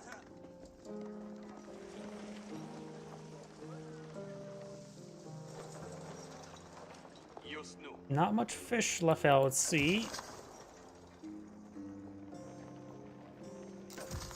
That's about 500 food.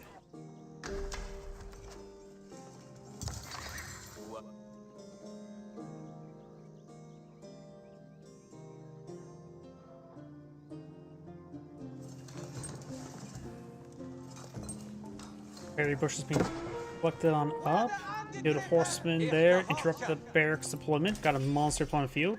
Relic of number 1 now has been obtained, or will be obtained shortly. Red so has a sneaky wood camp. It may be better to go for this wood deposit here. Place a lumber camp there and go for this wood first. It'll be less likely to be spotted.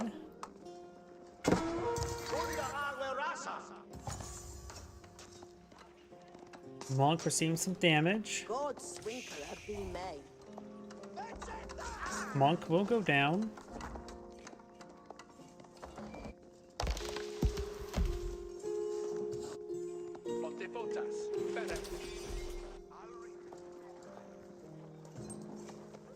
Got a good number of Gilded Horsemen here, but his opponent does have a good number of veteran spearmen.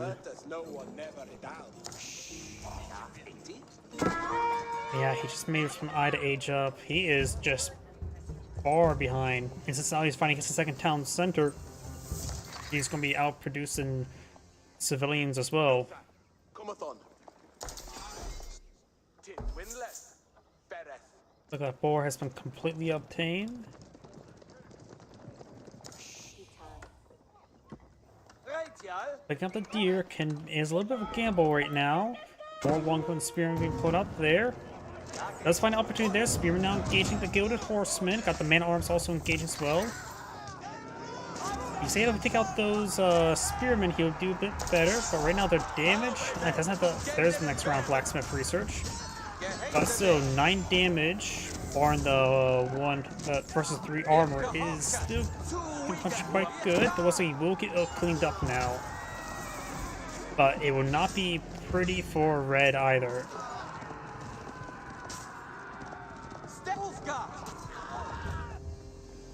Trying to run over these forces there. We've got some man-at-arms deployed on out. Which will be useful versus the Gilded Horseman. Okay, versus the Gilded Man-at-Arms would be a good frontline unit, but right now, he probably could use a handful of crossbows to engage the Gilded Man-at-Arms that he's been finding. Gilded Horsemen now able to push their way forward. They can tolerate being hit by man-at-arms, just can't really tolerate being hit by spearmen. And now he's starting to push his way forward, starting to get some decent damage. Getting stalled down by his opponent's man-at-arms, which looks like they do have armored clad researched. Now that the Regnitz Cathedral not being blown on the field, I think it would be better to go for Bolgraf Palace, seeing how much he's already lost.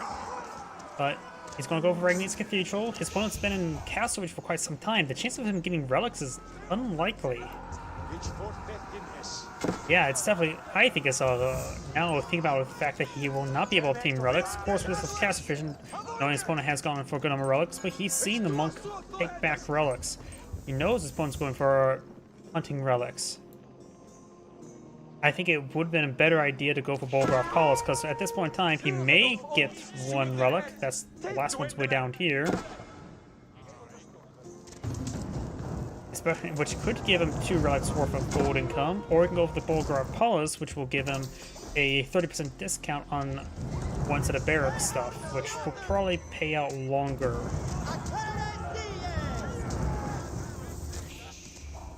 Though honestly, even playing 1 relic, it would still probably.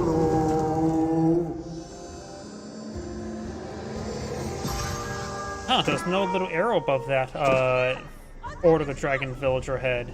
Wait. villager.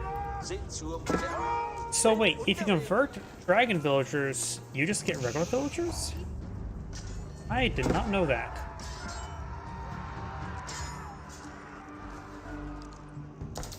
Yeah, but it does still keep the extra carrying capacity. Weird. Unless it's just, nope, it's 50 health versus the, oh boy, that's a good number of dead villagers there. It does have 50 health, not 65 health. The collection rates are probably normal villager rates. Was sind die Gehälter? Man arms being cleaned on up. Trying to torch down this, keep, or outpost.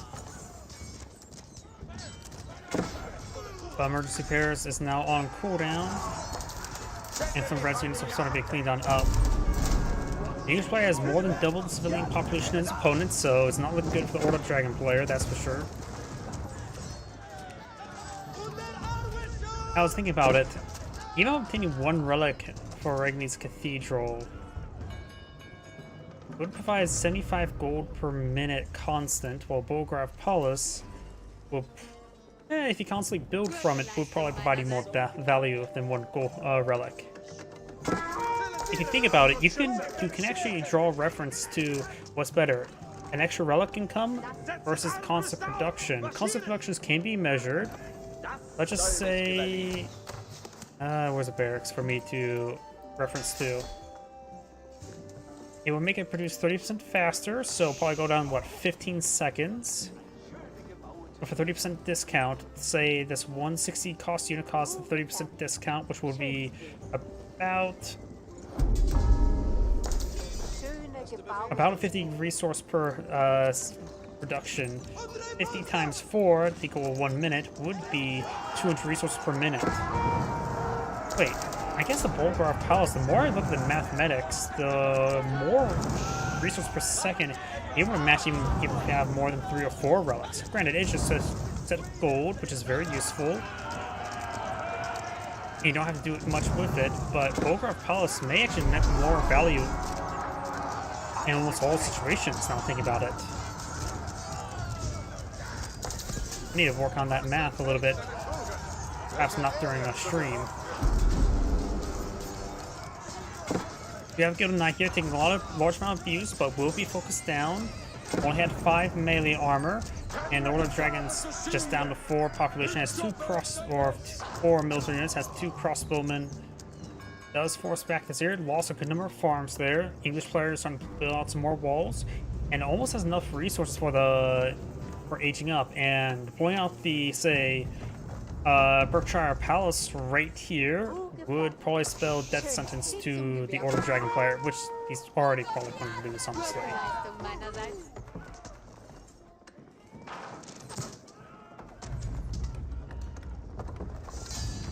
And does back of the game now.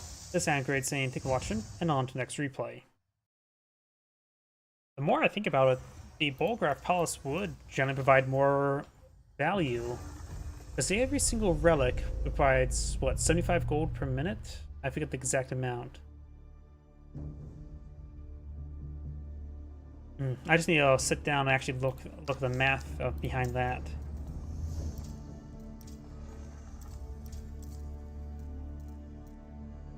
Let's see.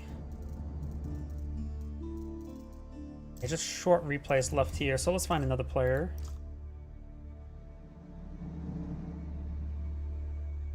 And let's see. Hidden.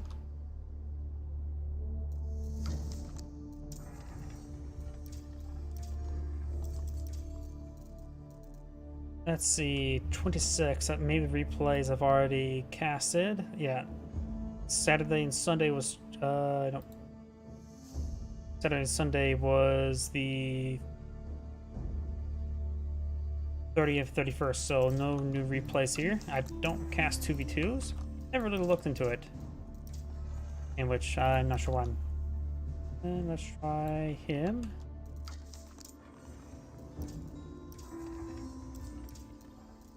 Here we go, got some new replays here. 15 minutes, 15 minutes, 17 minutes, 10 minutes,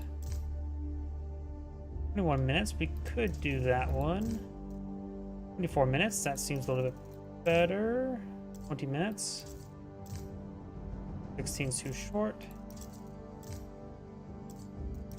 23 seconds. Perfect. So yeah, let's do this 24-minute one. And that's maybe my last replay tonight. You can already see my voice is starting to go out.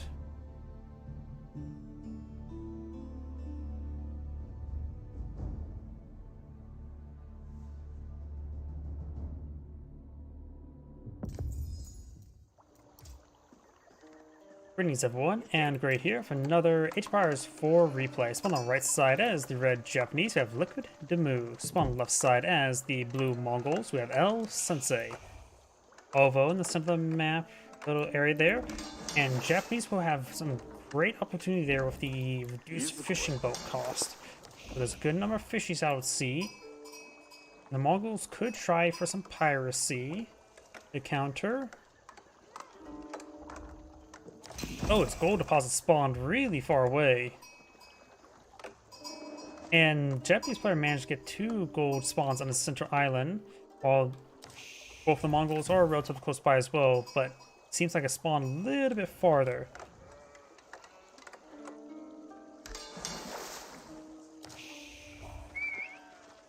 The Mongols, look, there we go. We got Spearman Rush now being employed on out. His opponent could counter with Samurai. Samurai can be built in Age 1. I don't think I've ever seen them built in Age 1. You see occasionally man-at-arms rush for the English, but we don't ever see Samurai rushes in return.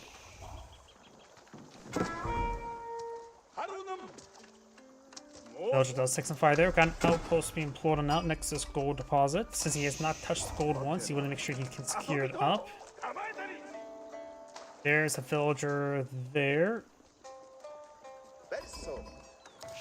Plant outposts at maximum range. All he needs to do is not necessarily deny and kill off the fishing boats, you just need to deny access to the fish. We got an outpost here, taking some pot shots. The Khan does have 5 tower range. And the outpost right now does have 6 range in this age. Scout trying to pursue the Khan now. The Japanese player does have enough resources to age on up. Scout down. Not big surprise. I've got the Kira storehouse, which will allow...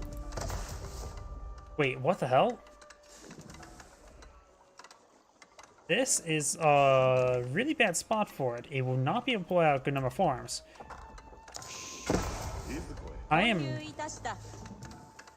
You only get like 33 wood per minute when maxed out. I guess he really wants it for wood production, not necessarily for farms. He's thinking obtain the fish, but his opponent is trying to lock that down. Do now the silver tree not being plowed on field.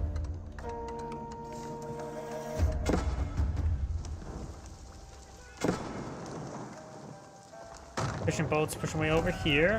He may try storing them inside the outpost for now. Wouldn't be half bad. Does get 4 out of 5 in there. It's probably going to send the spearman over here. Silver tree almost, oh, nowhere near, almost halfway complete.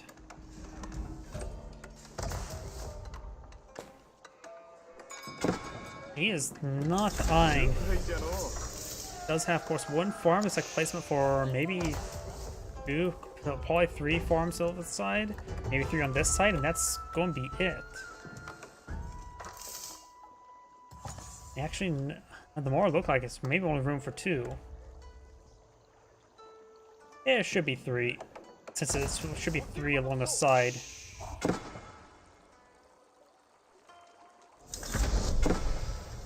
New age has begun. So both players now aged up. On getting some damage there. We've got the arrow slit now for the outpost. So now it has 7 tile range. Khan does need falling back. Outpost drawing some fire there. Khan taking some fire. Khan almost does go down. A little bit foolish with it. We do now have a barracks going on up. Some hardens or just samurai will be useful in general. Don't have to be even hardened samurai at the moment. Another ×2 pair of spearmen being pulled on out. Village not push way forward, trying to torch down the outpost. Does receive a bit of damage there.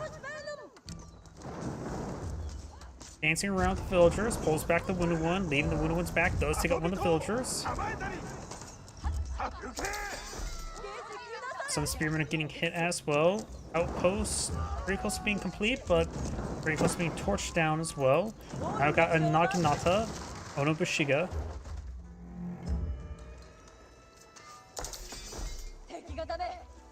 More spearmen there. Going for more archers probably be good for the Mongol player. And this may be one of the few situations, if he keeps building up these guys, one of the few situations where Magadai could be pretty useful. You just have a slightly enough range to keep these ladies at bay and provide some decent damage.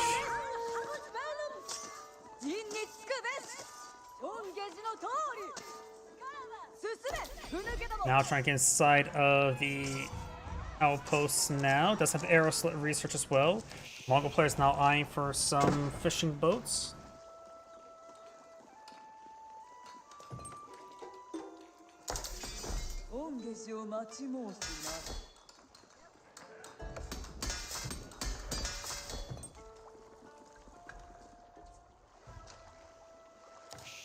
Now I've got some Keshiks being playing field. A single Keshik and a pair of Keshiks.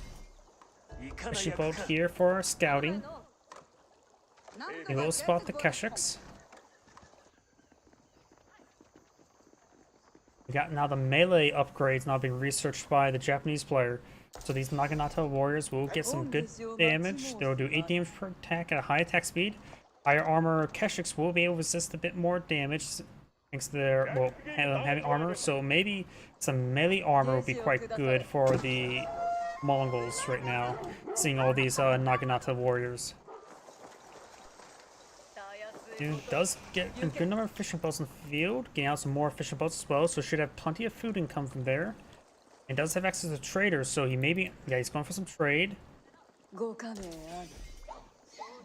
Naginatas may find the traders.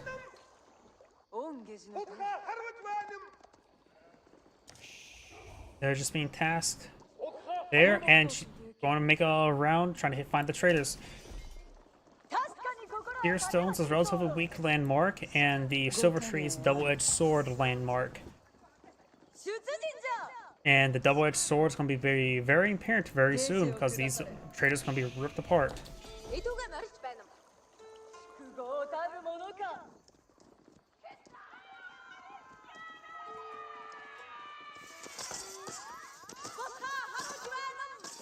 Now one goes down, this one's getting hit, so you will lose those 2 traders immediately.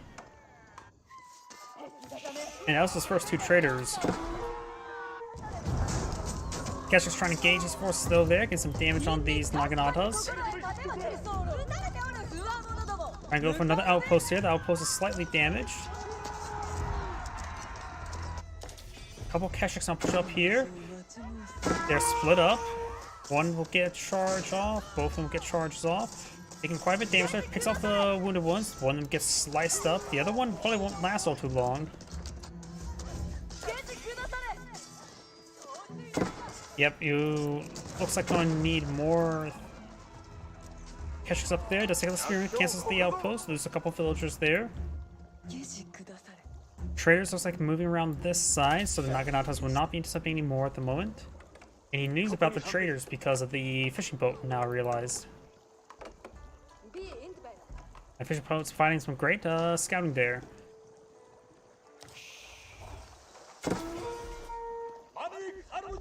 The Keshik will be ripping apart the rest of these Naginatas, the Onobushiga. The reason why I say Naginatas, I just don't know how to pronounce their name. Loading gate now going on up. It looks like I'm going to immediately get a relic inside of that barracks. To increase the production speed, Keshiks charging way forward. Naginatas are here in good numbers. They're not. The Keshiks will lose. Trying to villagers. Does get 1 villager. 2 villagers.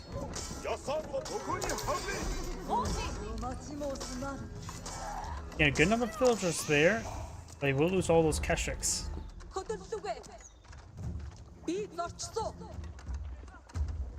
The Mongol player is still pretty far away from aging up, collecting up some gold now.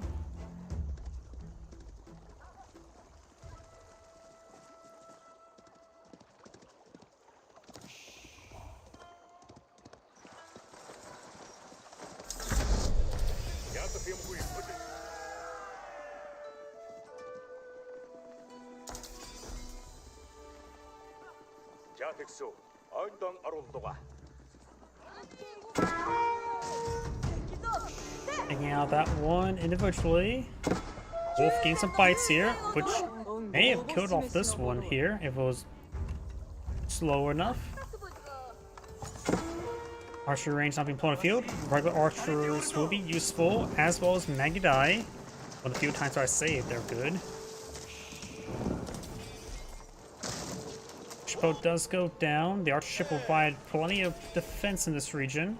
Won't be able to traverse the channel here, or the creek, just the channel. Aghanos's push way over here. We do have an arrow slit research. I got the Kurultai being plotted now in the field. Got a couple of Naganatas up there. These two Keshiks need to charge on in. There's 6 Keshiks here. These are veteran Onobushigas. They have right now 9 damage per attack, and soon to be 10. They'll quickly rip apart everything here. The village will go down in 5 slices. Taking out those Onobushigas now.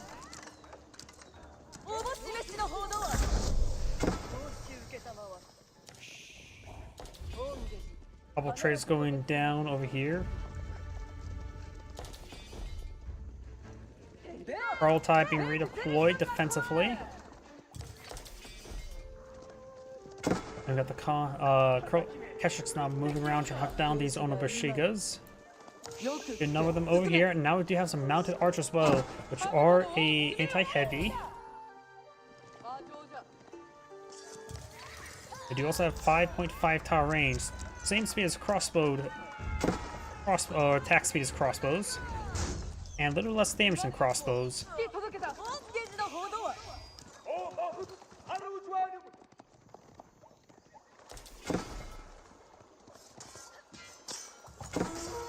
Getting some good damage. We've got these Keshiks receiving good damage. They're now veteran. No blacksmith research, I think is a big oversight. Against high attack speed, you want to make sure you get your armor up as quickly as you can.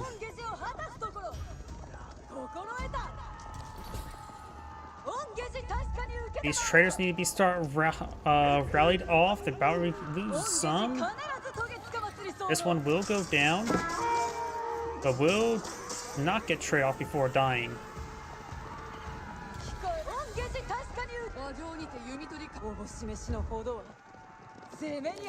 Onobushigas do move at pretty good speed, while these mounted archers do move at a pretty good rate as well.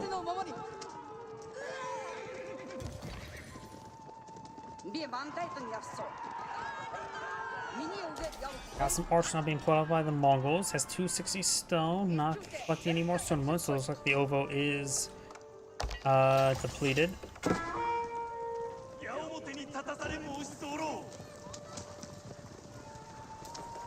And that fishing boat's been providing quite a bit of vision. Traders being rallied back. Needs to be sent to this southern trading post. Got the Shinto priest grabbing some relics. Nagana's moving up north. We do have, looks like the wolf going on down. Big charge there, getting some good damage. Got the defense arrow there, which will provide +2/+2 armor for a short amount of time. 5 seconds.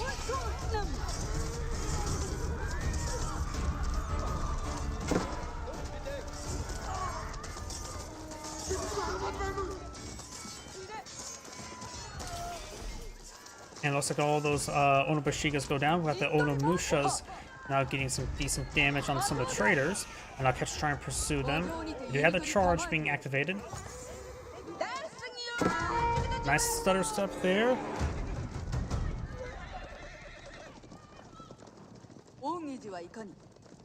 And somehow they have the combat sprint at the moment. making it hard for the Keshiks to actually properly pursue.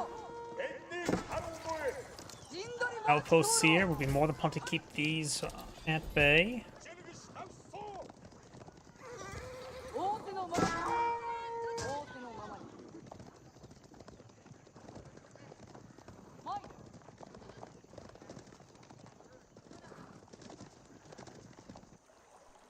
Mongols still have quite a bit of food income at the moment. It's basically what's all the extra resources bringing on in is what really giving the Mongol player a good grasp on the game. Having all this food there. Our ship way back here. Most of the fish have been obtained here. Archer ship now push away forward, get some damage.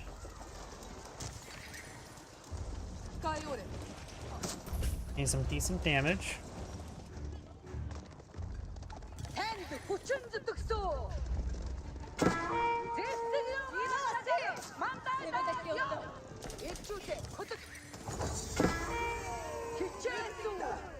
What was that sound effect?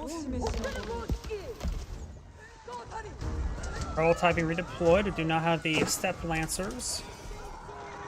To increase attack speed of the Keshiks, but that only works if they close in distance. Onimusha does go down there. Fire ship has been deployed on out.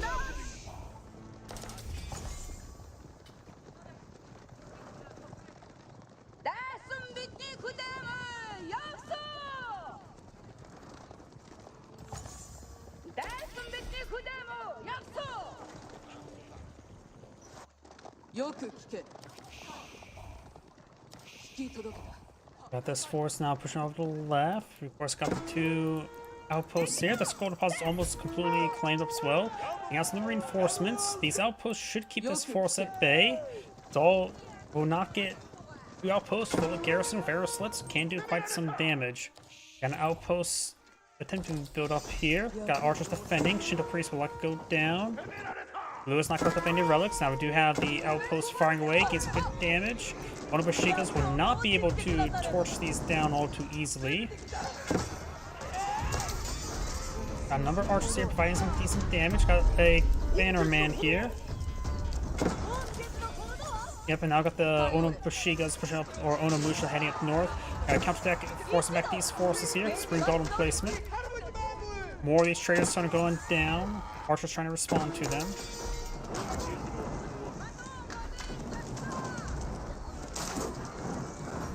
Outposts starting to receive some fire there, taking out some of these individual units, taking out the traders as well.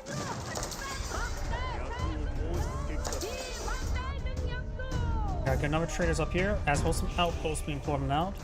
Keshik and archers, and more Keshiks and archers now closing on in from multiple angles, but the Keshiks being cleaned on up. The archers here in small enough numbers. Keshiks charging the way up here into the villagers, get some great hits there, taking a good number of losses.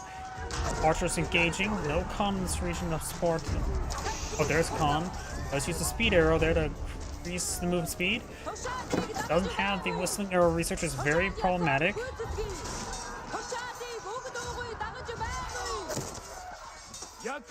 Baron Samurai do bonus damage versus infantry, not versus Keshiks.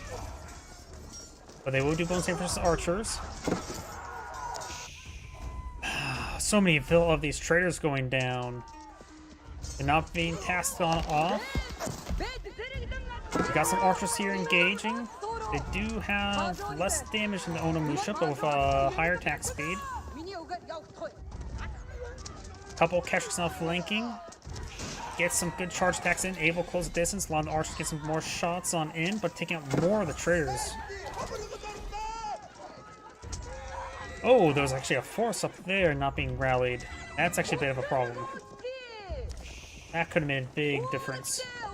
Do not now do have military academies now being researched.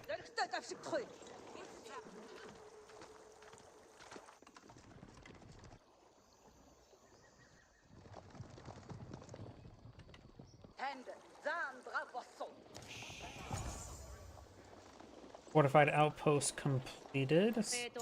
Fly right around here. Got this one both upgrade spring goals, but there's no resources remaining. Got the manor, daimyo manor here. No daimyo manor here. And of course, this is now providing 38 wood per minute. Nothing too significant. Kurultai not being pulling forward. No siege engineers, nor... Actually, yeah, no siege engineers, nor improved siege engineers. Oh, the Kurultai took a bad path, didn't it? Kurultai, where are you going? Fireship has been pulled on out, but won't be able to provide any proper explosions. Kurultai needs to pull on the field to support this force.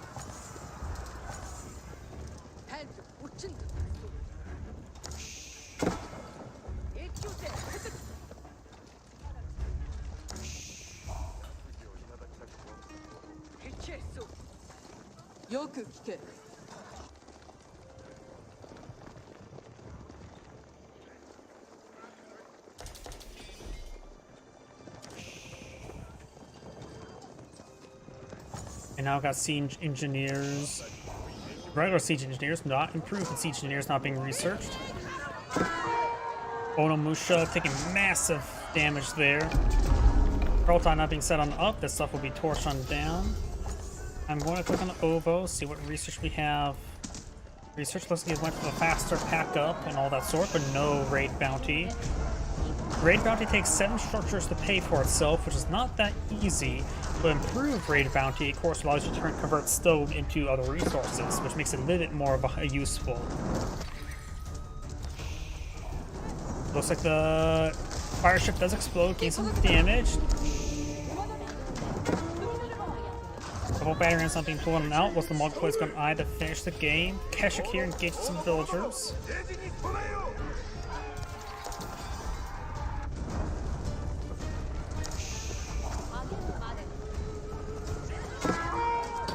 Some hits there on some of those villagers.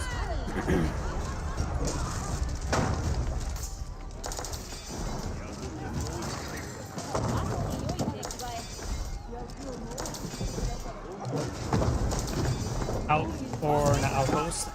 Secondary town center will be going down. Do not have the Daimyo Palace, there's not the Shogunate Castle. Veterans push forward, which will give him some decent resources. The Mongol player doesn't have raid bounties at the moment. Only a few times would may be useful. We do not have the military academy now being pulled on out.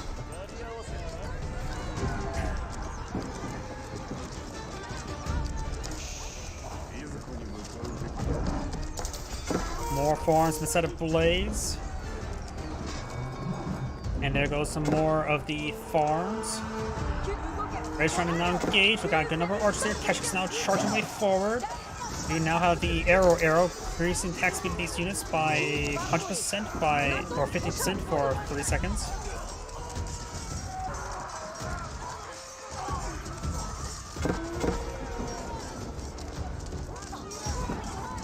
Red's army is starting to disintegrate. Blue has plenty of backline, as well as some front line, and Red does back the game now. As Angrade saying, thank you for watching, and on to the next replay. I have time for one more replay tonight.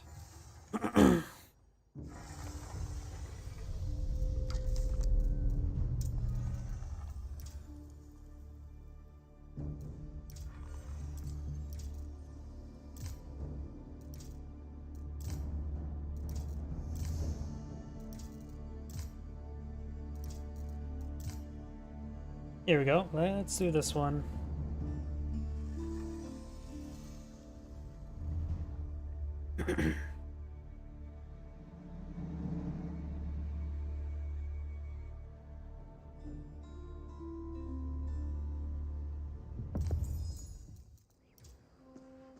Greetings everyone, and Great here for another Age of Empires 4 replay. So on the bottom left side as a pink Zizu's Legacy, we have Liquid Demu. So on top right side as the blue Ayubids, we have El Sensei. Both of them going for mills immediately, village going on up. I'm trying to think of a good spot for the meditation gardens, man. Look at this. This seems like a good spot around here. Get 2,000 gold, got quite a bit of wood, some berry bushes. I wonder if Pumbaa counts. This right here seems like an excellent spot for a meditation garden. That could give him like almost probably 200 resources per minute. Did Pink see it, though? 明白， He finds a bunch of sheeple. 记得。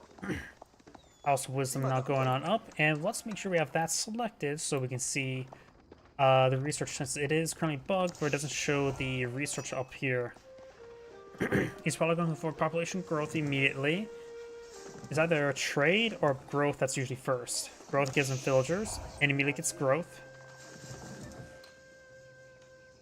And we got the villager moving up here for the meditation gardens. Here. That should be in radius of the gold, yeah, should affect it. Plus 2 villagers there. And that is going to produce a large amount of resources, I believe. Growth is about 33% done.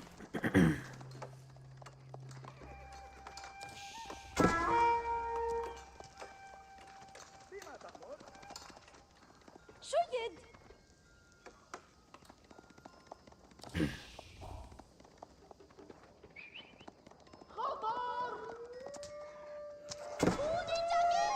Wolf is starting to go on down. Sheep has not been cleaned. Let's let the meditation garden sit for a couple minutes before we click on it to see the resource generation. We got now the Jangan Tower now being blown field, which will give him rebate of whatever military structure he builds, and town center. Best rebate is through stable, since you get 120 horsemen for 150 stable. Song Dynasty versus Feudal Age. We got a couple, an archer range and stable not being pulled in the field. Now let's take a look at the meditation garden. 62 food per minute, not bad. 45 wood, so these up there, and then 60 gold per minute. So that will provide him 145 resources per minute, not bad. I don't think Pumbaa counted. I wonder if Pumbaa has to be dead in order for him to count. And we got some stone being claimed on up, so he's eyeing for a secondary town center, looks like. Scouts, or not scouts, horsemen push way forward.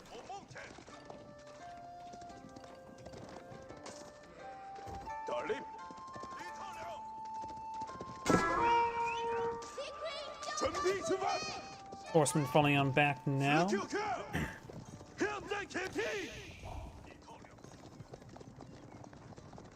士兵们，动起来！是的， A couple archers here, which could be intercepted. Very nice. They will go down. Horsemen come back to respond to them. That's kind of right. He needs to get out some Desert Raiders. Desert Raiders are hard to counter these horsemen. There's 3 horsemen versus 3 horsemen. Pink's horseman is slightly more wounded.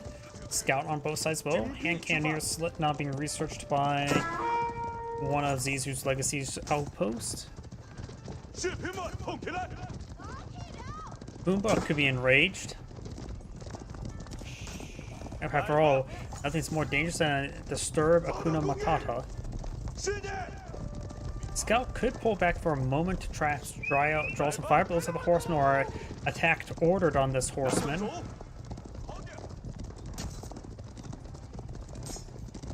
Good damage 敌 there. 子 QQ。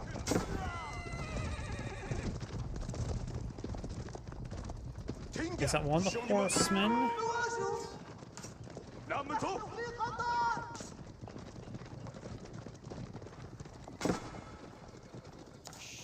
来吧。有工作。 You now have a town center dish. Oh, I have not been paying attention. We got a second town center, or a third town center being built, a second additional town center. So Zizu's Legacy eyeing for mass eco play. He could try pushing forward the meditation gardens if he is aware of its location. 这样行吗？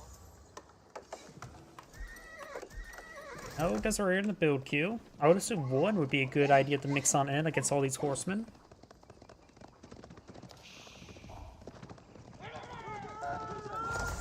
Meditation gardens will be disturbed. The amount that gets reduced is proportional to more units nearby.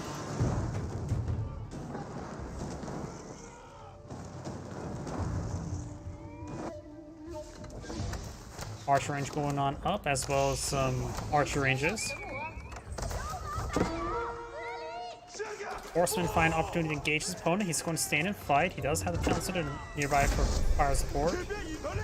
And I just realized he went to next stage. He probably went for the faster population growth, since the other one gives him access to some dervishes, and I don't see them. Moss going on up. There's got an eye for some relics. Berries being claimed up here.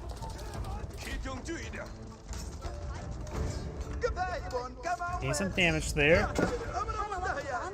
May want to hold ground order in a certain area. Scout down. Meditation Guard is now taking quite a bit of damage. And the economic effect is reduced by about half.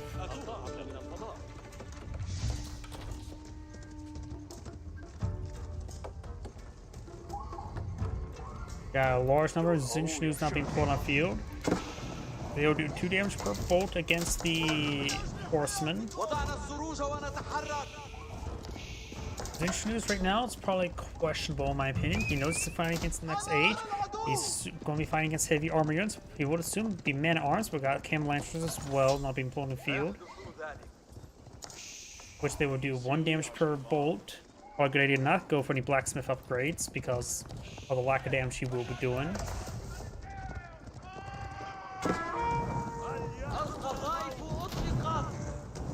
Goomba is also trying to walk away from all this, but he's currently pinned.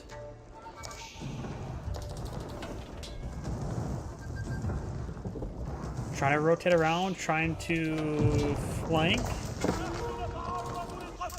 Now we've got Camel Lancers hitting these forces. We'll be quickly picking them apart. And Blue will go ahead and back off over here. Need some more spearmen on the field at the current rate. It's also lacking quite a bit of food and gold for aging up. It's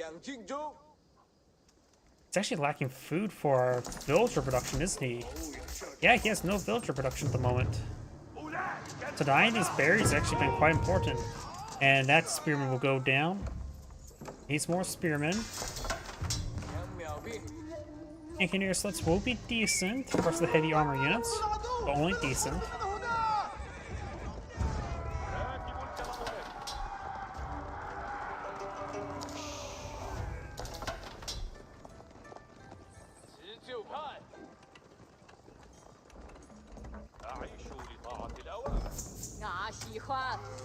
Granary now pulled out next to Deer. It won't improve the collection rate, but at least will allow him to get a drop-off point. Granaries do cost 90 as opposed to 30. So 3 times more expensive. Maybe been better just go for mill.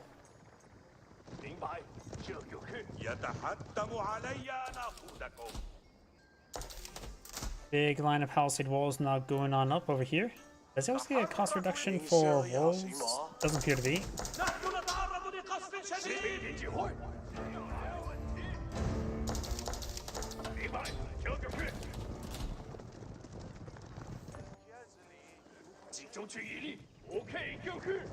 Got a sizable force here. The Camel Lancers have no real counter other than Spearmen right now.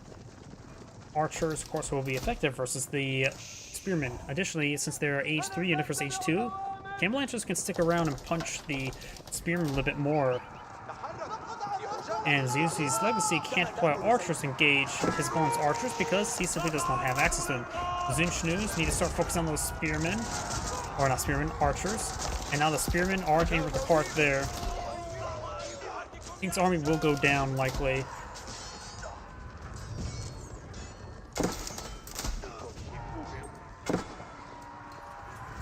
Got a number of spearmen here. He does save his villagers, but there goes his entire ground force.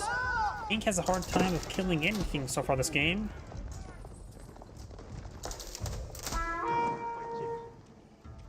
Meditation Garden is alive. It is back collecting up resources at max capability. Right now the Ayubids could go for some Mangonels. That would be really hard to counter his opponent.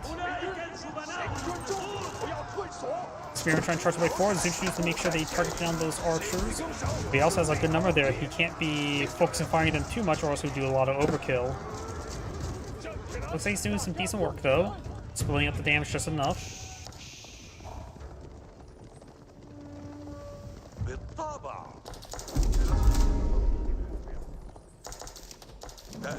And now I do have a Mangonel being pulled on out.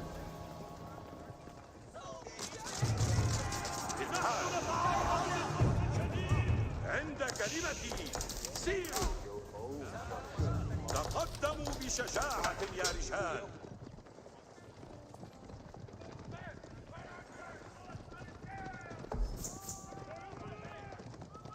Grenadier may now start seeing some damage.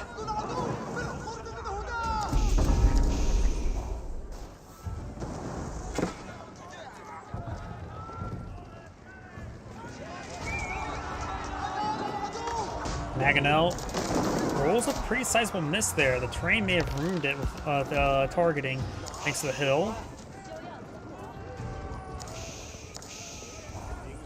He's starting to fall back there, trying to avoid the Mangonel fire. It will cleave through these Zunschnus like that. And now the Camelots got a pretty good charge there as well. Mangonel finds a small hit there. And there goes the Mangonel. That's critical. He took that down. Archer's now trying to gauge the various forces. Those Camel Lancers. Looks like all the spearmen down, just leaving the Zunschnus.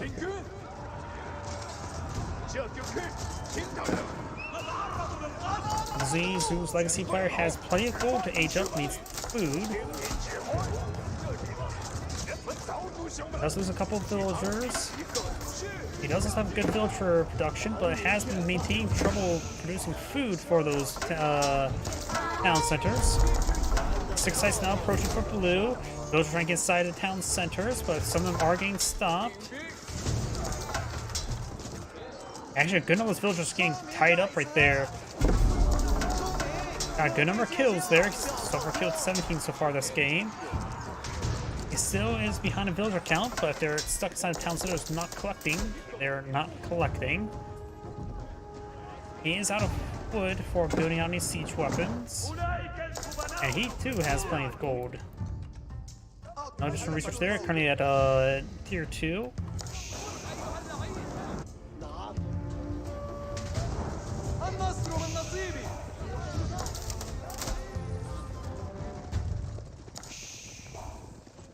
تحركوا يا رجال. يتحتم علي أن أقودكم. Now I got Dervish here. Does a little AoE heal.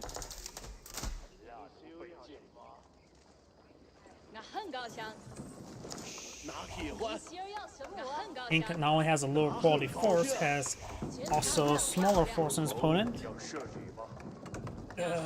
You may want to hold on to getting a good number of grenades up here. And this time it's in a safer location than where those deer are at.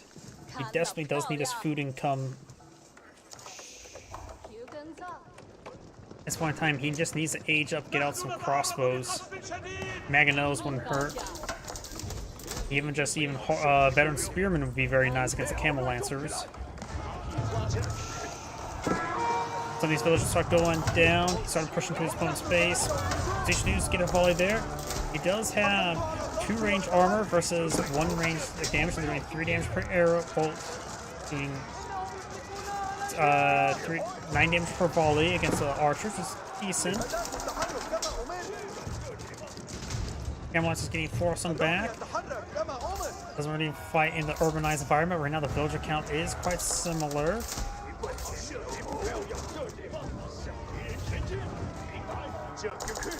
Zunschnus do cost a bit of gold, so he has to make sure not to spend too much gold before to age up.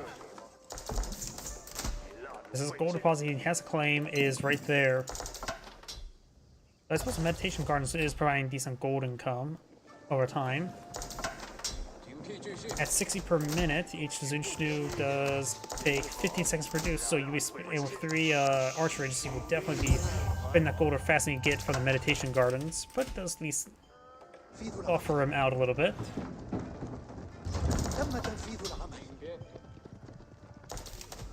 Aging up costs 600 gold, though I'm not sure if that's the same for Zizu's. Like I say, I know he gets some structure discounts right now. I don't know if that's just... It just looks like just meant for economics, so I don't know if that applies to anything involving AG up, though. Maganelov does get dodged there. Trying to push forward. Battery's hitting the secondary town center, or tertiary town center, I should say. Good Maganel hit there. Battery's getting forced on back. Archer's providing some fire support. And plus, it's also 6-side victory in 7 minutes. We're pushing way forward as well. Only the primary town center has stuff inside. You could try and put some units inside some of this other infrastructure that gets some free extra arrows going. And right now, the urbanized environment's also hurting disease, which is considered repositioning. There's no village there. He is no longer in the population space to produce anything more. And losing more villages will hurt. Let's just go and try to flank around to the side. Primary towns are now getting hit by the battering rams. Trying to push way forward over here. Villagers trying to flank around to get that Maganel, but they will be intercepted and they will go down. Maganel does get a good shot. Does take it out there. Archer's getting some shots.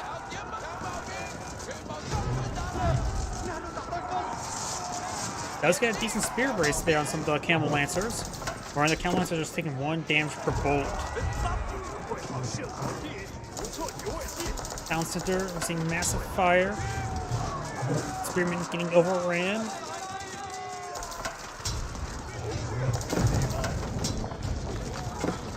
Camel Lancers getting some good damage. Archer's pushing way forward. Got the hand cannoneer slip over here now firing away. Losing the town center won't be game ending. He still has this town center, but right now he has less villagers. Let's get some gold now. Has plenty of gold for aging up once again.